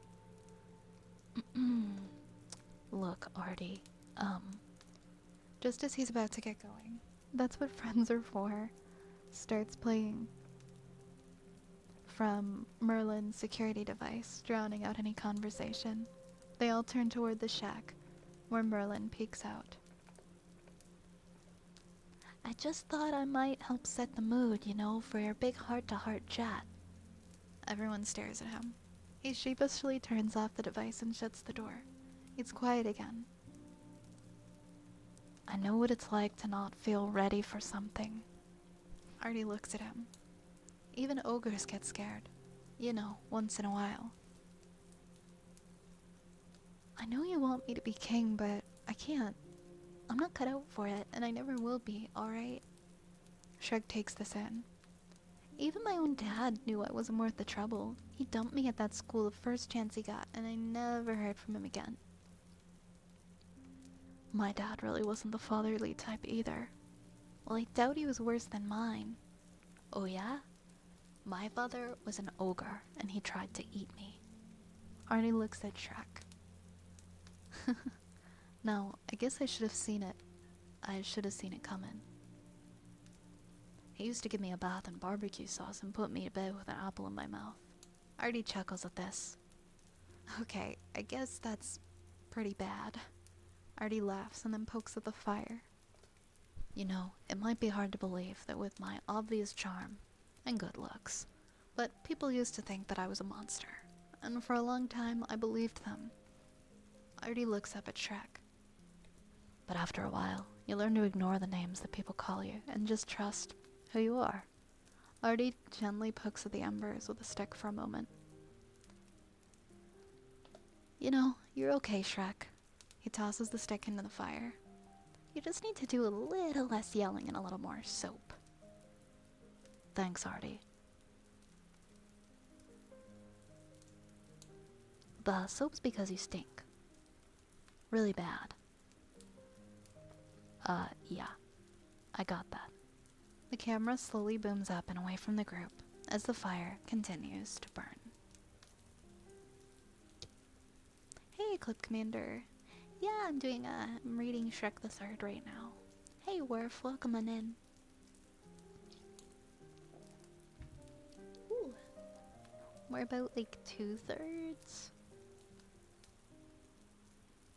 of the way through, I would say.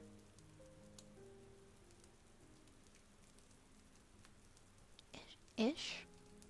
Maybe a little less than that.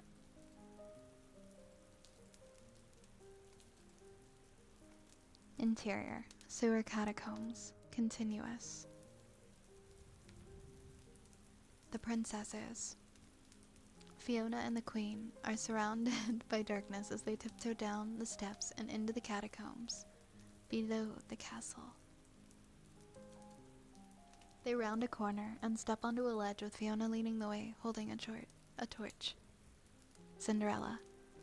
Oh, this place is filthy. I feel like a hobo. Fiona tries to keep her frustration in check. Snow White. I'm sorry, but this just isn't working for me. Sleeping Beauty, still being carried by Doris, wakes up. Everything's always about you, isn't it? It's not like your attitude is helping Snow. Well, maybe it just bothers you that I was voted the first in the land. You mean that rigged election? Oh, give me a break. Rapunzel, Rapunzel, let down my golden extensions. Ladies, let go of your petty complaints and let's work together. Snow White and Rapunzel share an indignant look. Fiona travels deeper into the catacombs. The other princesses follow. So I guess the plan is that we just wander aimlessly in this stinkhole until we rot. No, we're gonna get inside and find out what Charming's up to. Doris, I know he's a jerk and everything, but I gotta admit that Charming makes me hotter than July. Ew! Ugh. Finally, Fiona spots what she was looking for. That's it. Fiona, the queen, and princesses run towards a long ladder and climb up through a grate into the main castle courtyard. Exterior castle grounds continuous. They peer around a corner and see the construction of an outdoor theater is underway. Two stagehands walk by carrying a large dragon set piece. Evil dwarves are busy painting the set. The finishing touches are put on the stage tower. The princesses hug the wall as a group of guards march by. Rapunzel takes off in the other direction and signals the princesses to follow her. Come on, this way. Rapunzel, wait! Fiona and the princesses race after Rapunzel. They spot her sprinting into the castle and follow her. They burst through the doors to see Prince Charming holding Rapunzel by the arm. Charming, let go of her! A large group of armed, far, far away guards surround them, and Prince Charming smiles at Fiona. But why would I want to do that? He looks back at Rapunzel lovingly, and the two share a long kiss. Fiona and the other princesses are shocked. What? Say hello, ladies, to the new queen of Far, Far Away. Cinderella claps excitedly. Yay! The princesses stare her down. Rapunzel, how could you? Jealous much? Prince Charming eyes up the princesses. Soon you'll be back where you started. Scrubbing floors or locked away in towers, that is. If I let you last the week. But Pookie, you promised you wouldn't hurt them. Now here, Kitten Whiskers. Daddy will discuss it later. Now forgive us, we have a show to put on. Shrek will be back soon, Charming, and you'll be sorry. He stops and flashes a sadistic smile. Sorry? Don't you realize, once Shrek sets foot in Far, Far Away, he's doomed. Prince Charming leads Rapunzel out. She looks back at them apologetically. Everyone wears a look of defeat. The guards march them off. Fiona and the princesses are locked away in a prison cell. Fiona looks through the bars of the cell, feeling helpless. Cut to exterior woods outside of Far, Far Away. Shrek and the Two-Thirds. I don't love not being able to sleep. I always wake up like in the middle of the night and I can never fall back asleep. Hopefully that's not what happened to you. But I hope you're able to get back to sleep soon. Hey Rose, welcome.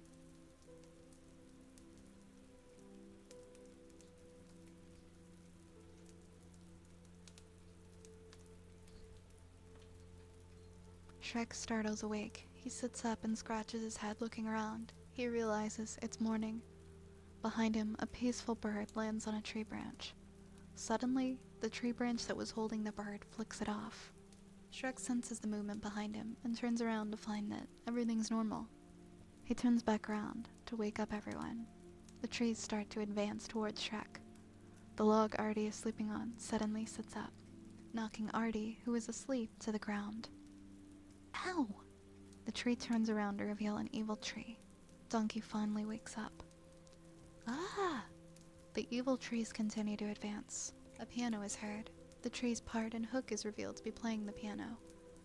The music builds to a dramatic finale. Captain Hook turns away from his keys and faces them. Look out! They've got a piano!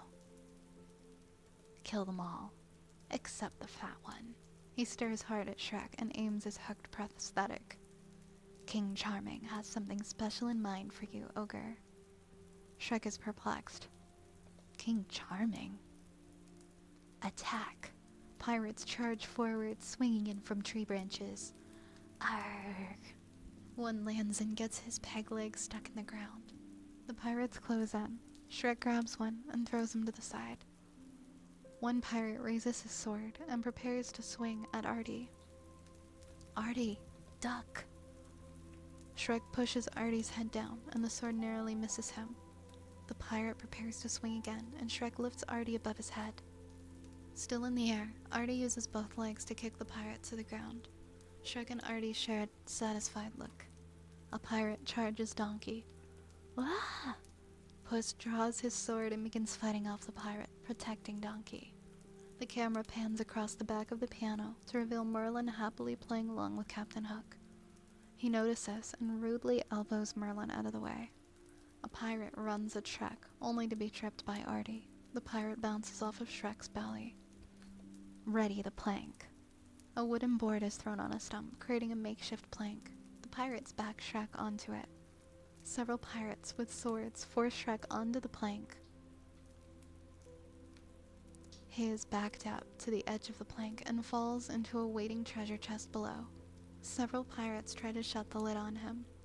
Puss, Donkey, and Artie are trying to hold off the villains. Suddenly, two evil trees come into frame and scoop Puss, Donkey, and Artie up in a net. The pirates aim the cannon at Puss, Donkey, and Artie. Artie starts to panic, and Puss extracts his claws and tries to cut through the netting. The cannon fuse is lit. Shrek bursts open the treasure chest and stands up with the chest still stuck to his behind. Shrek! Help! Shrek sees the lit fuse and quickly formulates a plan. He grabs two pirates and shoves them into the treasure chest. He tosses the chest onto the other end of the plank and catapults himself over to the cannon. At the last second, Shrek is able to aim the cannon in the opposite direction. The cannon fires and it hits Captain Hook's piano, blowing it into pieces. Realizing their defeat, the evil trees drop the netting that holds Donkey, Puss, and Artie. The evil trees and pirates take off running. Captain Hook turns and sees his army running off. He shakes his hook into the air. "Ye cowards! What has Charming done with Fiona? She's gonna get what's coming to her." He raises his hook threateningly, but it gets caught onto an evil tree's branch and is dragged away with the rest of the villains. And there ain't nothing you can do to stop him. Tight on Shrek, filled with worry, nothing else matters to him now. Artie, Puss, and Donkey run over to Shrek. "We've got to save her." "But she's so far, far away." Shrek thinks for a moment. "Get yourself back to Worcestershire, kid." "No, Shrek, hold on a second. I've got an idea."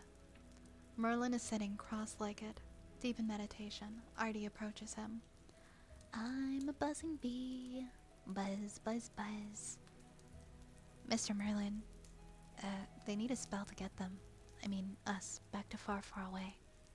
Merlin stops meditating and looks out the corner of his eye at Artie. Forget it. I don't have that kind of magic in me anymore, kid. How about a hug instead, That's the best kind of magic." Artie tries a new approach. "Mr. Merlin, please. I know you can do it."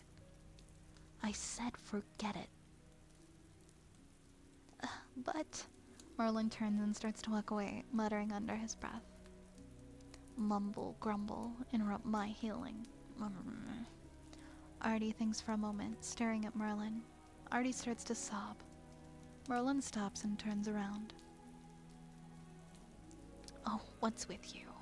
Artie continues to cry. "It's just so hard, you know. They really need to get back because their kingdom's in trouble because there's a really bad man and it's just so hard." Merlin is visibly uncomfortable. "Come on, take it easy." Artie's blubbering becomes frustrated and unpredictable. "No, I don't think you understand. There's a mean person doing mean things to good people." "Oh, have a heart, old man." Artie grabs him, now desperate. "And they really need your help to get them back, so why won't you help them?" "Oh, Artie speaks one last indecipherable line. Merlin is stunned and doesn't know what to do. Okay, I'll go and get my things. Merlin goes into his cave, and Artie immediately recovers. Shrek is impressed. Piece of cake. Well, you want some eggs with that ham? Shrek smiles. Merlin returns holding a spellbook. Now,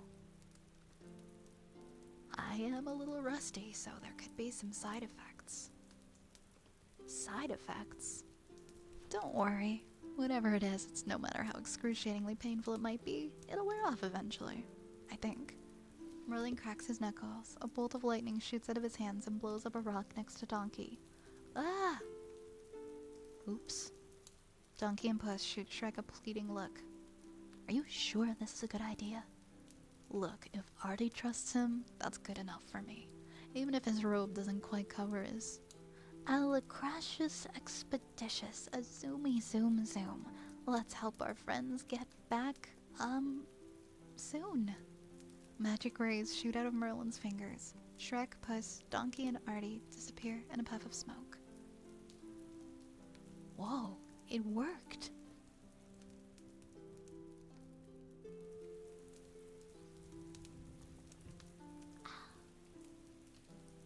More water.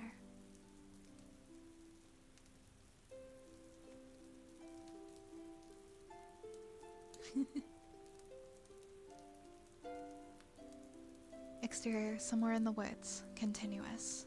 They reappear and fall out of the sky and bounce through the canopy of a large apple tree. Donkey adjusts himself, feeling hungover. Oh man, I haven't been on a trip like that since college. Donkey? What? Is there something in my teeth? Donkey's eyes widen. He realizes his voice is coming out of Puss's body. Huh? What the? Oh no. Donkey grabs Puss's hat. He looks down at Puss's boots and his tail begins to switch. I've been abracadabraed into a fancy feasting second-rate sidekick. Puss in Donkey's body falls from a tree next to Donkey. At least you don't look like some kind of bloated roadside piñata. You really should think about going on a diet. Yeah, and you should think about getting yourself a pair of pants. I feel all exposed and nasty. Both Shrek and Artie stare at them. A strained smile pasted to their faces and they burst out laughing. Donkey joins Puss, both of them scowling. Oh, so you think this is funny? Shrek and Artie regain their composure. I'm really sorry, guys. Don't be. You got us back, kid. Shrek motions to far away, just a few miles ahead of them, and he turns back to Artie. Artie smiles. Donkey takes a few awkward steps in Puss's body. Ow, ow, ow, ow. How in the Hans Christian Andersen am I supposed to parade around in these goofy boots? Be very careful with those. They were made in Madrid by the finest. Hee-haw. Oh, you'll learn to control that. Shrek, Puss, and Artie rush past a welcome sign to the town that's been boarded over, so it now reads go away. Donkey in Puss's body struggles to walk. His tender new feet hurt in their tiny boots. Seriously, man, you need some comfort inserts or arch supports or something. Whoa! Inside the kingdom, Rodeo Drive is trashed. There's graffiti everywhere. Suddenly, a carriage driven by evil witches comes zooming in down Rodeo Drive. Woo-hoo! The carriage zips around the corner on two wheels. A drunken evil dwarf is almost hit by the carriage while crossing the street. Shrek is shocked by what he sees. A crash is heard off screen. Hey, watch it. I'm walking here. And I'm gonna keep going. A large explosion is heard off screen, while Little Red Riding Hood pickpockets the evil dwarf. A carriage wheel on fire rolls by a marionette theater with Pinocchio dancing in it. Pinocchio? Shrek! Shrek and the rest run over as the curtain starts to go down on Pinocchio. He presses his puppet hands against the glass. Pinocchio! Help me! Help me! What's happened? Charming and the villains have taken over everything. They've attacked us, but Fiona and the princesses got away, and now she's... The time has run out. The cheesy music stops as the curtain goes down. She's what? She's what? Shrek looks at the marionette theater and sees how much it costs per show. Shrek turns to Puss in Donkey's body. Puss, loan me $5. Come on, Puss, you heard the man. Help a brother out. Do you see any pockets on me? Hold on a second. Donkey removes his boot. He turns it over and a bag of money falls onto the ground. Aha! Donkey tosses the money to Shrek. I had no idea. Really, I swear. Shrek quickly dumps the change into the machine. The music starts and the curtain goes up again and Pinocchio dances. Quick, Pinocchio, where is Fiona? Charming's got her locked up somewhere in someplace secret. You gotta find him. He's probably getting ready for the show. The curtain goes down again. Wait, Pinocchio, what show? Pinocchio's hand comes out from under the curtain and points to a poster on the wall. Puss reads the poster out loud. It's a happily ever after all. Shrek's final performance. The picture shows Charming, sword raised in the air, with his foot pinning Shrek, tongue sticking out of his mouth to the ground. Whoa, Shrek, you didn't tell us you were in a play. Well, I guess I've been so busy I forgot to mention it. Guards. Guard number 1. It's the ogre. Get him. Shrek turns and sees a large group of Charming's royal knights armed and ready. They drive them back into the alley. Puss in Donkey's boots. In Donkey's body steps forward. Don't worry, I got this. He whips his head toward the oncoming guards. His eyes are large and sweet. His lips pout. The guards are momentarily hypnotized by his cuteness until they realize they're staring at a donkey. The guards recoil. Ugh, kill it. Puss immediately retreats. Artie glances at the theater poster on the wall and steps forward, confronting the guards. Look, don't you know who he thinks he is? How dare you? Shrek picks up on his plan. Donkey, we're dealing with amateurs. The guards were confused. Artie tears the poster off the wall, and Shrek glances at Artie, who steps forward, yanking the poster off the wall. He's a star, people. Hello? I'm so sorry about this, Mr. Shrek. I'm gonna lose it. I assume you have everything ready for tonight? Did you get the list for the dressing room? Donkey marches in. Yeah, the breakfast croissant stuffed with seared sashimi tuna. Oh, and please tell me you at least have the saffron corn with the jalapeno honey butter, because our client cannot get into his proper emotional state without his jalapeno honey butter. I just lost it. Maybe they should talk to Nancy in Human Resources. Shrek pushes the guards aside and continues on towards the castle. Oh, we'll have much to say to Nancy, I promise. The guards look at each other nervously. Interior, courtyard stage. Day. The group of enchanted trees work on through their dance number. 2 dwarves on bungee cords helplessly swing back and forth in the rear of the stage. The camera lands on Prince Charming reading his lines next to a Shrek stand-in. With this sword, No.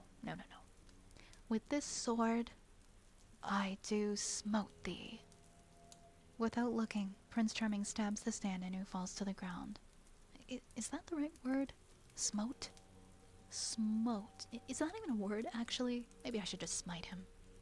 Unseen stagehands drag the stand-in away. Let's try this again. Now. Stagehands shove another stand-in onto the stage beside Prince Charming. Shrek attacks me. I pretend to be afraid. He fake screams. Ah! Prince Charming does a quick mime of being afraid and chuckles. I say, ruffling through pages. Finally, the kingdom will get the happily ever after they deserve. Die, ogre, blah blah blah. Without looking, he stabs stand-in number 2.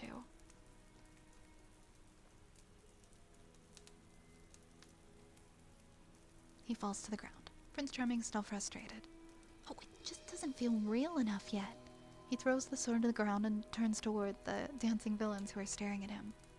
Who told you to stop dancing?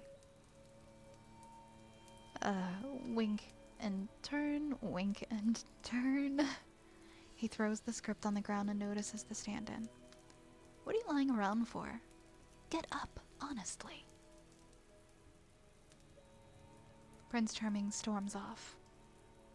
Cut to interior Charming's dressing room. Moments later, Prince Charming storms into his colossal gold-leaf dressing room. Its walls covered with posters of inspirational sayings and portraits of Prince Charming in different acting roles. Slamming the door, he plops down his throne chair in front of a dressing table and large three-way mirror. A statuette of his mother is on the vanity. He looks at it intently. Our happily ever after is nearly complete, Mummy, and I assure you the people of this kingdom will pay dearly for every second we've had to wait. Charming adjusts the mirror, revealing a reflection of Shrek standing in the doorway. Artie, Puss, and Donkey stand alongside him. Prince Charming quickly stands up and faces Shrek. Break a leg. Or on second thought, let me break it for you. He walks across the room as Prince Charming backs against his dressing table. He fumbles behind his back and pushes a button under the counter. Oh, thank goodness you're here. I was beginning to think you might not make it back in time. Shrek picks him up by the front of his shirt and scowls. Where's Fiona? Don't worry, she and the others are safe. For now. Shrek strengthens his grip. Suddenly a group of guards burst into the room and quickly surround Shrek, Artie, Puss, and Donkey. Ow! Prince Charming smiles. Shrek turns around and realizes he's beat. He drops Charming with a thud. Prince Charming brushes himself off as the guards surround Shrek. Prince Charming walks over to Artie. A smile grows across his face. Let me guess. Arthur? Artie looks indignant. He raises himself up. It's Artie, actually. This boy is supposed to be the new king of Far, Far Away. Laughing, Prince Charming draws his sword and holds it up to Artie's neck. How pathetic. Now stand still so I won't make a mess. Shrek steps in.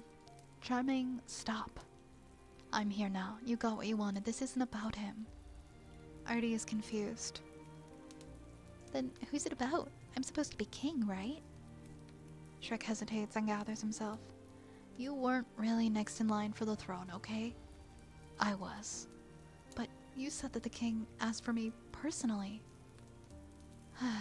Not exactly. What's that supposed to mean? Shrek becomes defensive.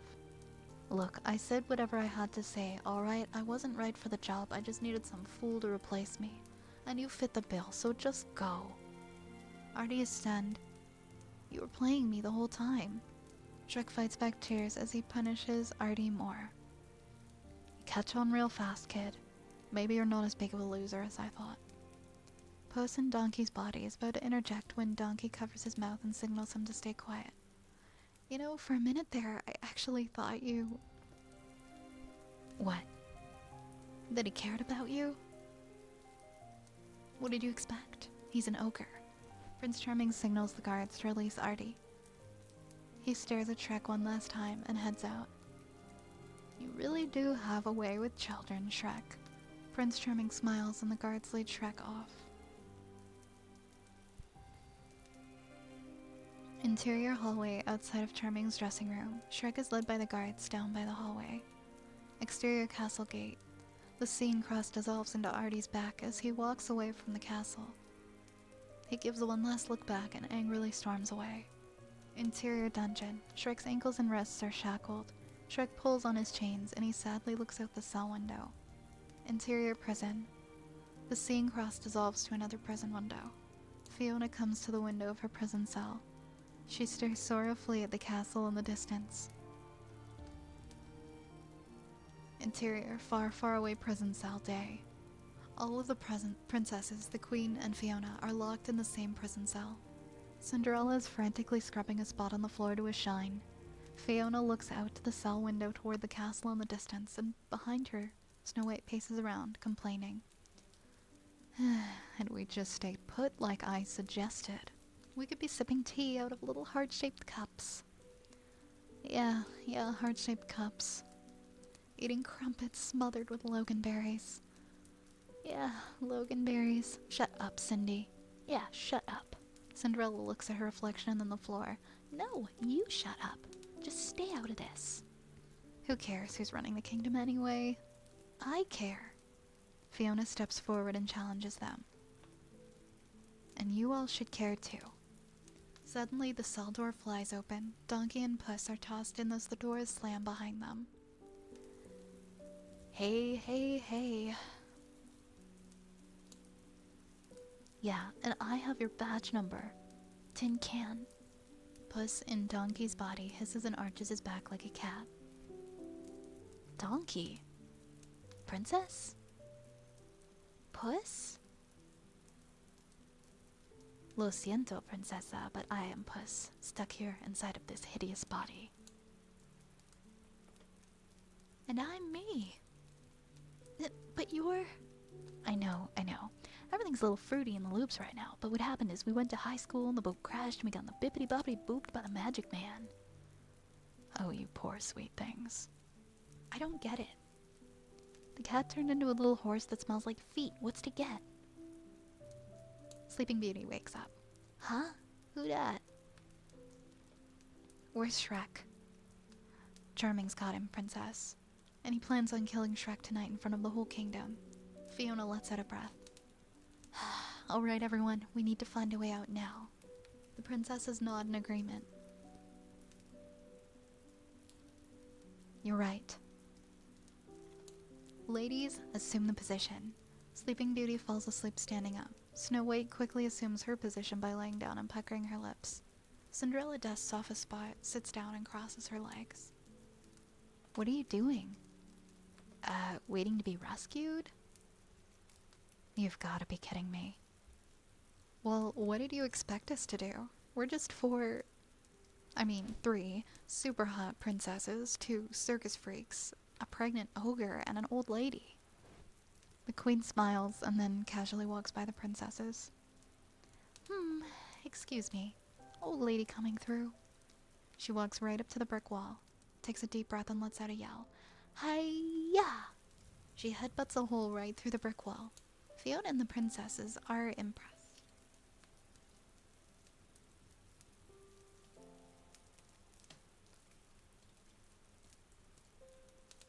Well, you didn't think you got your fighting skills from your father, did you? Fiona beams at her mother and then turns to the princesses. Snow White points to another wall behind them. Excuse me, but I think there's still one more. The queen turns and sees another wall barring their way. The queen hurries to another wall. Hi-ya! It crumbles, revealing the outside, and the princesses wince. Fiona approaches her mother. The queen turns around, this time a little woozy, singing softly to herself. Why don't you just lie down? The queen continues to sing to herself as she walks away. Fiona turns to the others. Okay, girls, from here on out, we're gonna take care of business ourselves. Snow thinks for a moment and then glances at the other princesses. They nod. Snow looks determined. She rips off a sleeve, revealing a dopey tattoo. Sleeping Beauty tears the bottom of her dress. The queen puts lipstick smudges under her eyes. Cinderella sharpens the heel of her glass slipper. Doris burns her bra. The princesses place their hands over Fiona's. Puss and Donkey's hands come in last. Cut to exterior, courtyard stage. Continuous. Captain Hook replaces his hook appendage with a baton and taps it on the score in front of him. Ladies and gentlemen, the far, far away theater at Charming Pavilion is proud to present It's a Happily Ever After All. The camera pulls back from a playbill that reads, It's a Happily Ever After All, starring Prince Charming as himself. 2 intimidating evil knights are handing out the playbills and are using spears to usher people to their seats. Enjoy your evening of theatrical reverie, citizen. Hey, no food or beverages in the theater. Hey! The orchestra begins to warm up. The camera follows Rumpelstiltskin as he hurries from the stage to backstage. Shrek stands atop a wooden platform, like a beaten man. Cyclops is binding his arms and legs with heavy chains attached to the floor. He pulls the chains tight. Ow. Easy. Cyclops. Sorry, guess I was just showing off for the little one. Huh? It's bring your kids to work day. Come here, beautiful. Cyclops motions to the shadows. Cyclops' daughter walks out from the shadows. She looks just like Cyclops with long hair and a skirt. Shrek recoils. Well, she's got your eye. Cyclops picks her up and embraces her. Who would have thought a monster like me deserves something as special as you? They touch foreheads affectionately.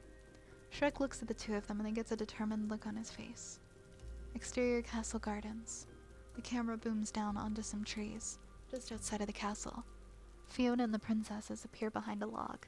Two evil trees guard the castle gate. Fiona uses a duck call to signal Snow White. She skips down the path toward a side entrance, where two evil trees are standing guard. Snow White steps in front of them, singing our version of Animal Friends with a smile. The birds answer her in song. Little birdies take wing, flitting down from the trees they appear, and to chirp in my ear. All the forest creatures flock to her, and more continue to flock to her. The evil trees stare in amazement.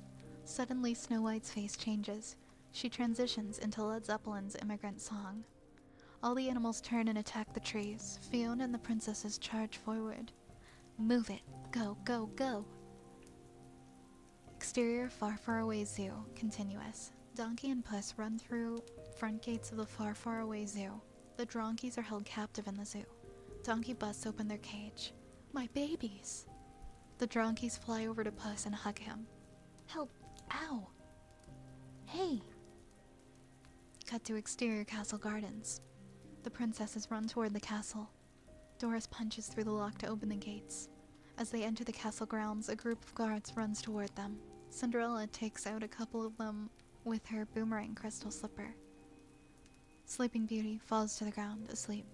The guards trip over her body. Doris runs up to the foot of a canopy and takes a knee. The princesses use Doris as a step to leap onto the canopy and over the castle wall.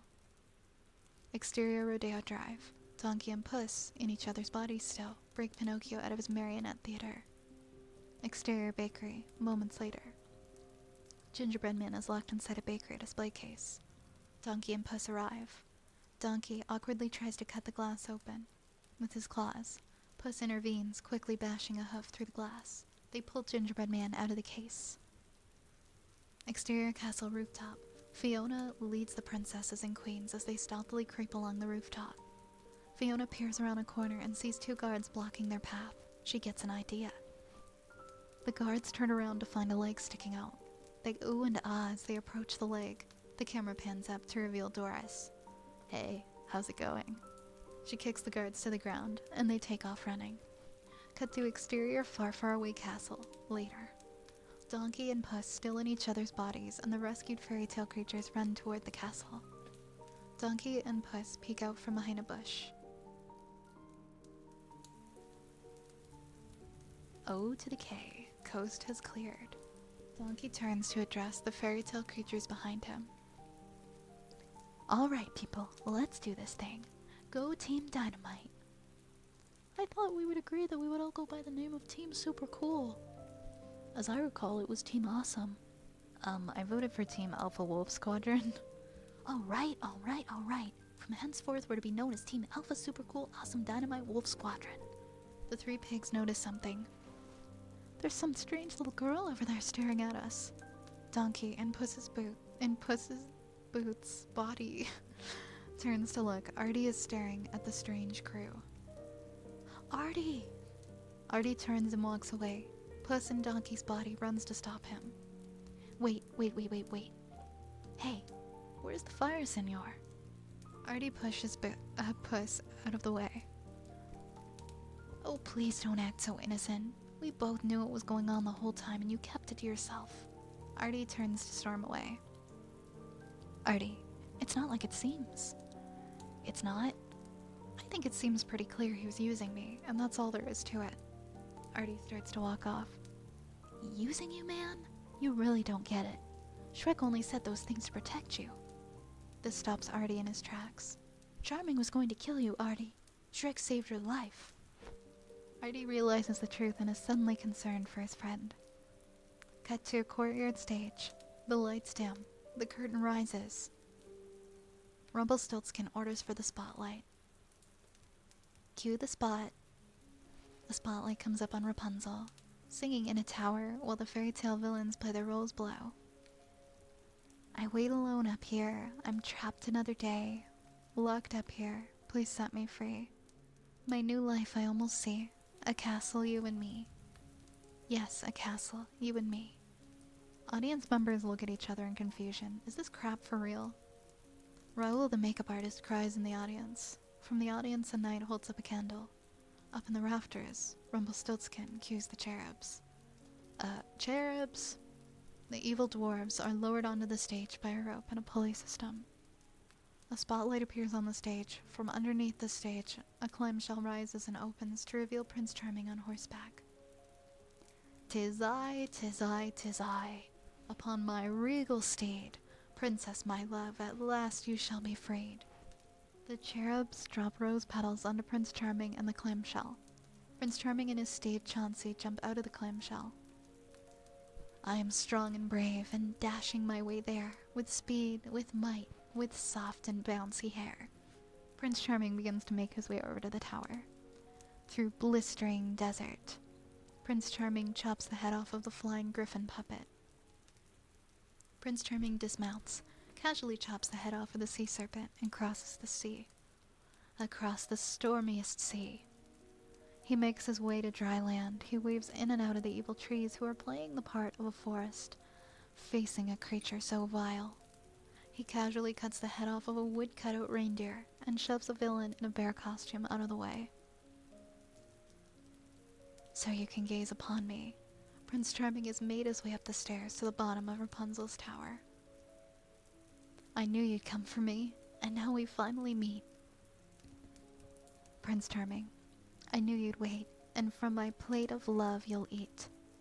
There's a loud flash and a loud growling is piped up through the sound system, and flares go off as the trapdoor opens in the stage floor. Prince Charming hams it up for the audience, putting his hand to his ear. Rumpelstiltskin cues Mabel. Mabel is growling through a megaphone backstage. Roar! Roar! 3 evil witches turn a lever, and an evil dwarf blows some steam with a billow. Exterior courtyard stage, continuous. A large, imposing shadow grows on stage. The silhouette fades, revealing a shackled Shrek on stage. He pulls at his chains as he notes the audience and views the spectacle before him.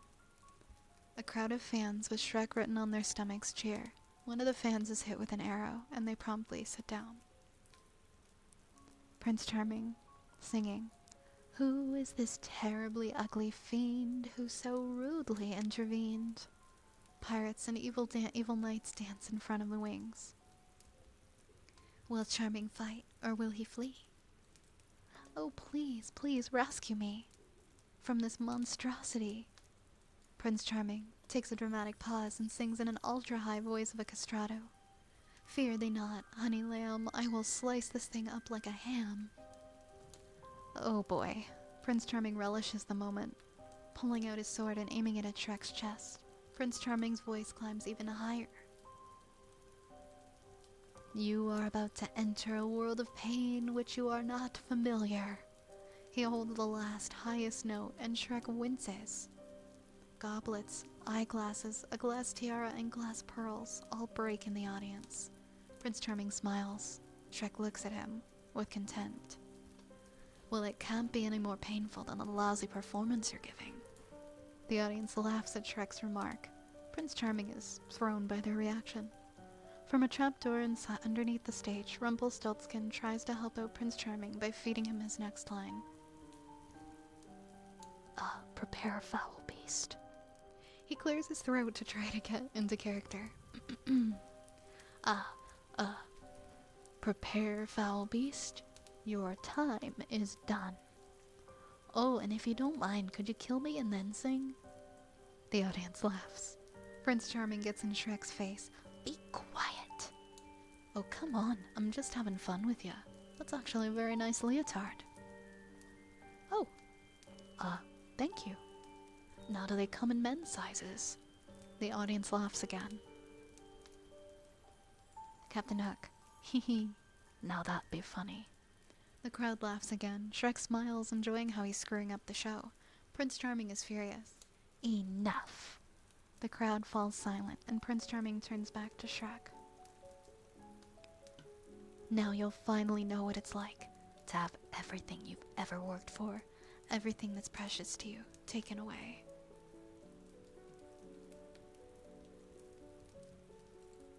Prince Charming raises his sword. Now you'll know how I felt.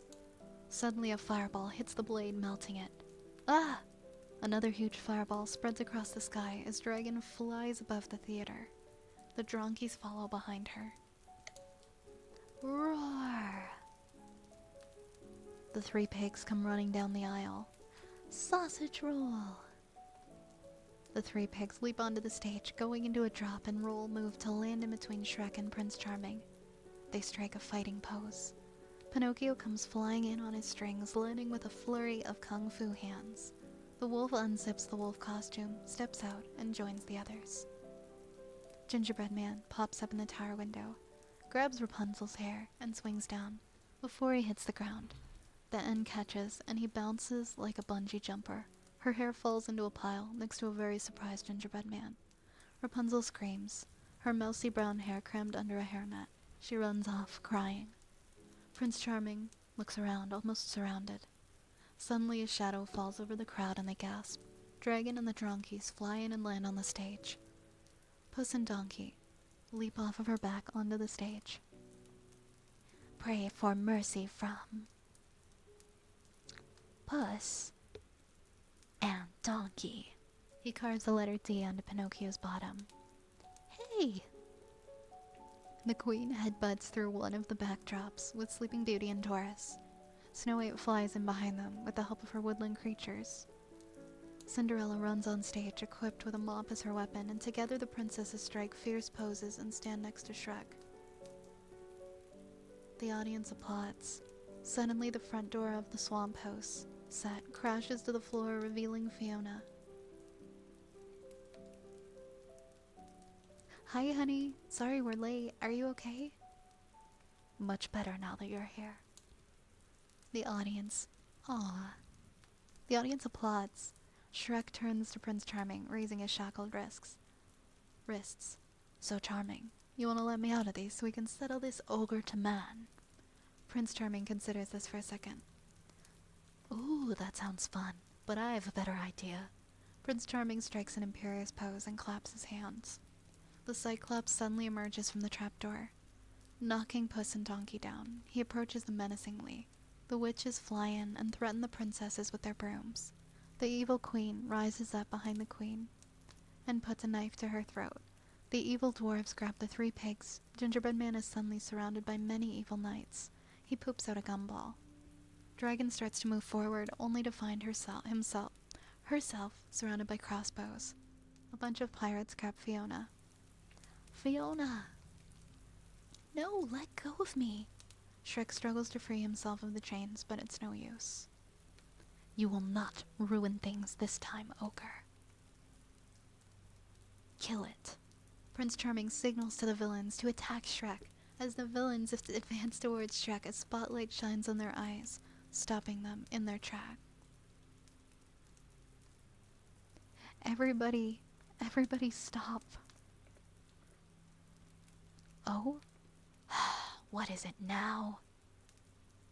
Artie? Artie jumps from the spotlight. He lands clumsily on a hanging cloud. Artie leaps awkwardly from cloud to cloud, and the audience stares in awe. After one last leap, he swings down on the cherub's castle, sending the little person up in the air.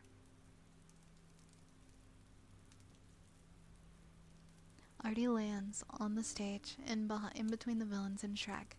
He stands facing the villains. Who really thinks we need to settle things this way?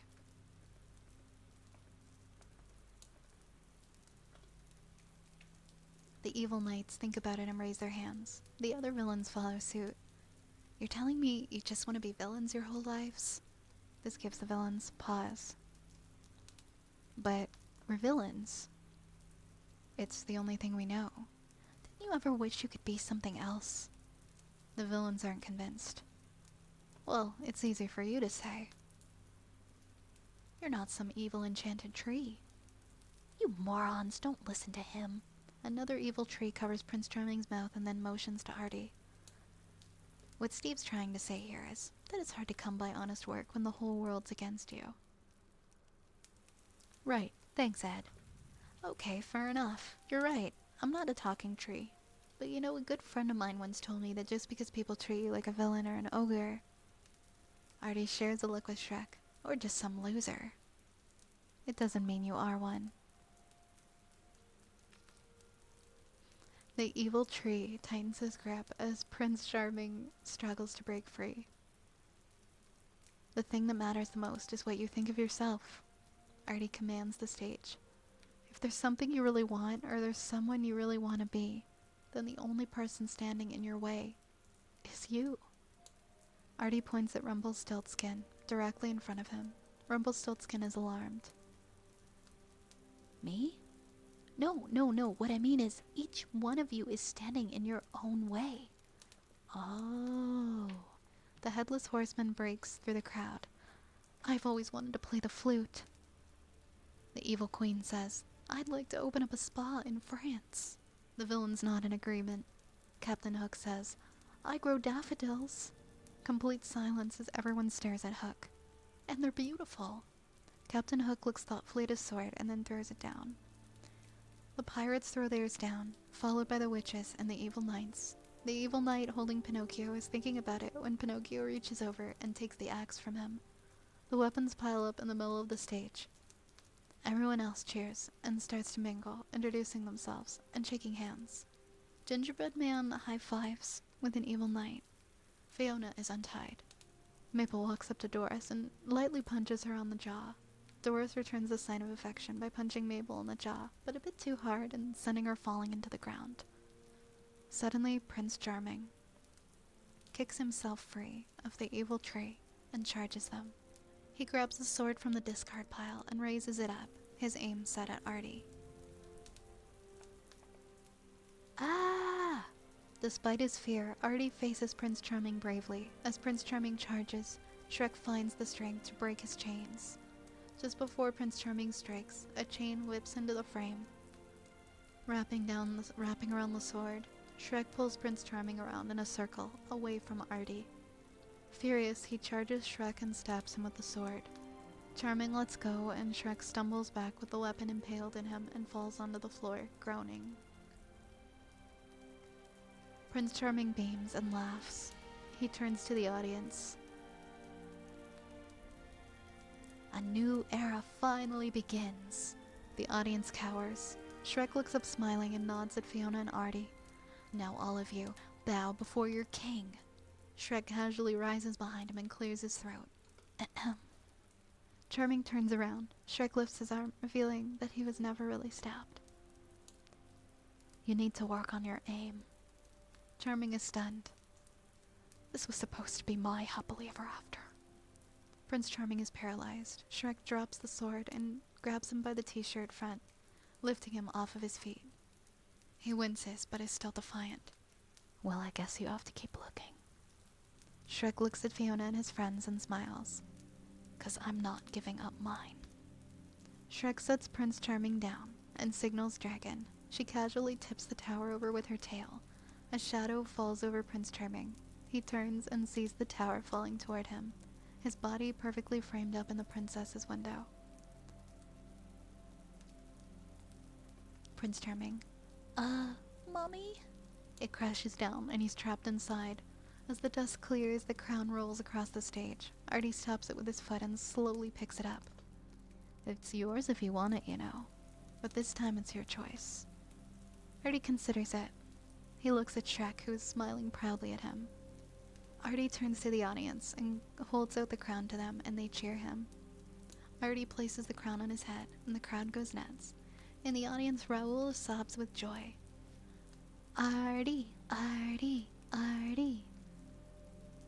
Everybody cheers as the fairy tale creatures and villains put Artie up on their shoulders and carry him off. Donkey and Puss, still in each other's bodies, watch as Artie gets carried away. In a puff of smoke, Merlin suddenly appears. He looks around confused, clutching his show ticket. Excuse me, that's my seat. Suddenly, he's thrown back against the front of the stage as Donkey and Puss confront him. Okay, Senor Hocusy Pocusy, the time has come to rectify some wrongs. Although I have been enjoying these cab baths. Oh, please say you didn't. Alright, look. Merlin rubs his hands together. You're gonna feel a little pinch and possibly some lower intestinal discomfort, but this should do the trick. Merlin rolls up his sleeves and prepares to make with the magic. He lets loose with a bright burst of magic, and it takes a moment for Donkey and Puss to recover. They eye each other cautiously. Are you? Donkey lifts his hoof and inspects it carefully. I'm me again. Puss checks out his own paws. And I am not you. Donkey and Puss give each other a big hug. All right. The two of them turn and walk away together. Merlin is behind them, smoking fingers and all.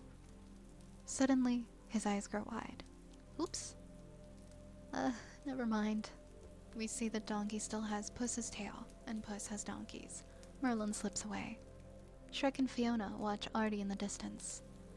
What did I tell you? I think the cat's gonna be a great king. Well, for what it's worth, you would have too.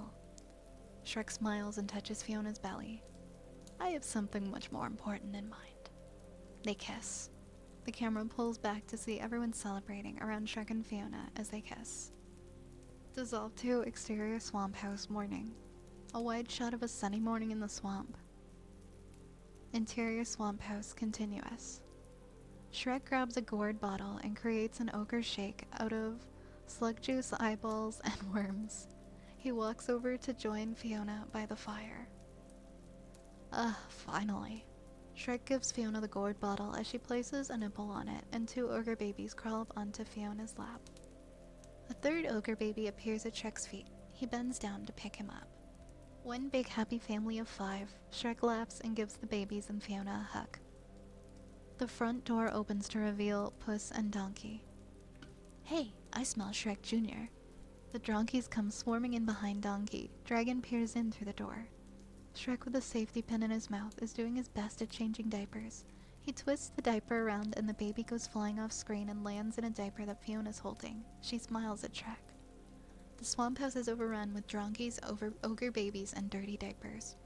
Puss sits next to an ogre baby that has a pacifier in his mouth. He takes the pacifier out of his mouth and shoves it in Puss's mouth and gives Puss a big hug. Another baby comes crawling into frame and starts to tug on Puss's tail. A tug of war ensues. The ogre babies are bathing in a pot of water. One of the babies farts in the water as Shrek comes in and scoops them up. Shrek laughs. Donkey is playing peekaboo with his ears. A baby ogre laughs. Peekaboo, peekaboo. A baby ogre pulls earwax from Shrek's ear. The baby uses the wax to draw squiggly lines on a piece of paper. Bouncy, bouncy, bouncy boy. The queen is bouncing a baby ogre on her lap. The baby pukes and the queen smiles. There is a knock at the door. Donkey is laying on the floor, holding a bottle with all 4 hooves, drinking the milk. Oh, hold on. How do I do Discord audio? Do I have Discord audio set up so I can do this for Rays? Here we go. Add existing Discord audio. Let me see if it works. Okay, I'm gonna try. I'll see if it works. Shrek opens the front door to reveal the dwarf. I said Shrek opens the front door to reveal the dwarf. Oh no, it didn't play the audio. I'm so sad. Hold on. Hold on, we need this. Was it audible? Where's the baby?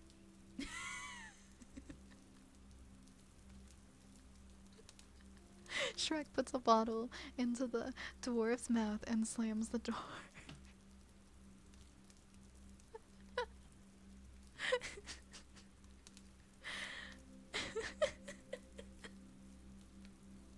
Where's the baby? Fiona slides one of the babies down a slip and slide made out of the mud shot from the geysers. Wait, you want me to do it again? Wait, one more time. What? Okay, okay, I can reread it. I can reread it. Oh, oh my god, stop it. Okay. There is a knock at the door.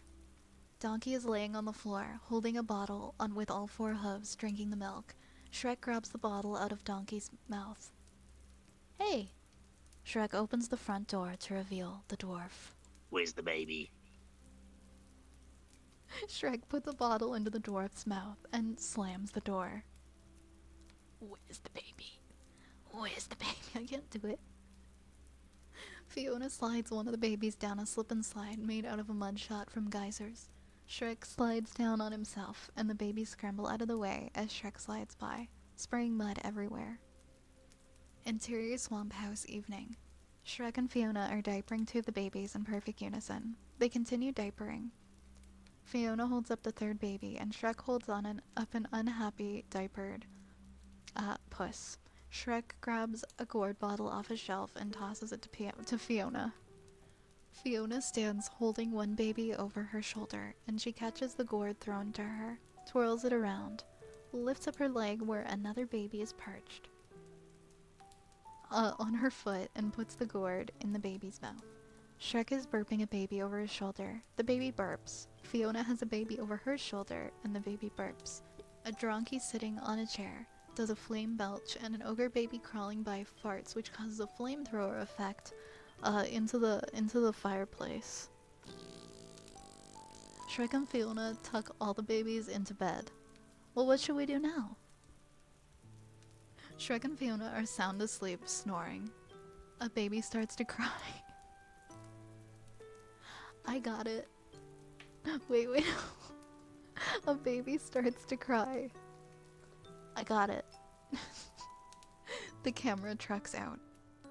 The end. I know, that was a terrible sentence. That was a horrible sentence. That actually was 3 hours. That was like about my, that was my guess. That was my guess of what this might take. We did it! Oh my god. My voice is fried, guys. Can we hear the other random clips? Where's the baby? Of the audio ones? Oh yeah, Ray's put some fun audio clips in here. Yo, Turtle, thank you for the 2 years. Thank you so much for the 2 years. Thank you so much. Okay, we can listen to some of the other audio sounds. These are like ones from the past as well.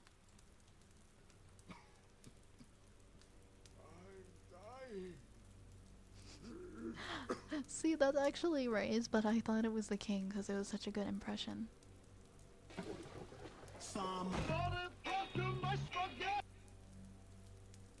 Can I get an abridged version? It has to do with a diaper and Puss in Boots. Yeah, that's it. We don't need to read the sentence again. Oh, thank you, Lerp. I'm glad that you were here.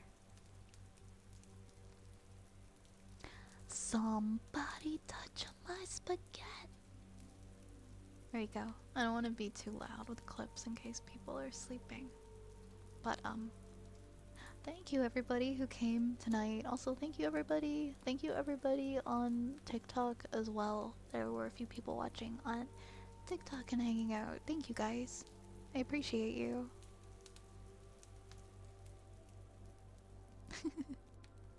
I am totally new to your content. Why, welcome, Turtle. Hi, Shadowcat.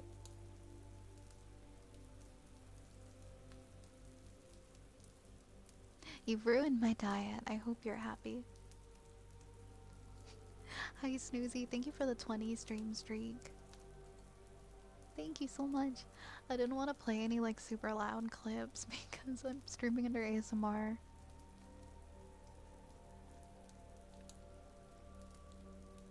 And I can't gauge like how loud they're gonna be. Okay, Um, I mean, I guess it was kind of ASMR, but we were also a little bit loud. We were also a little bit loud.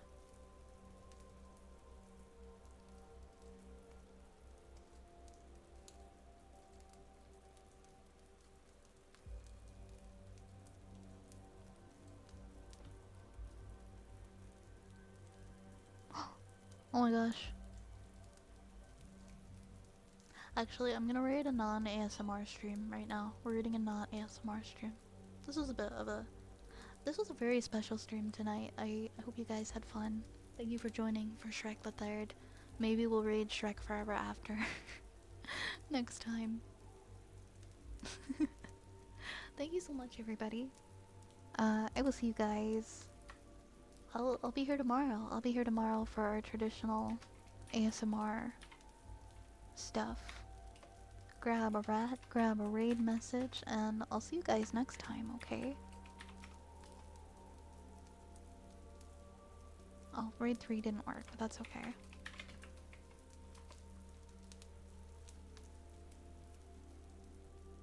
Alright guys. Alright guys. I'll see you guys later. I'll see you guys later. Have a good night. Mwah. Mwah.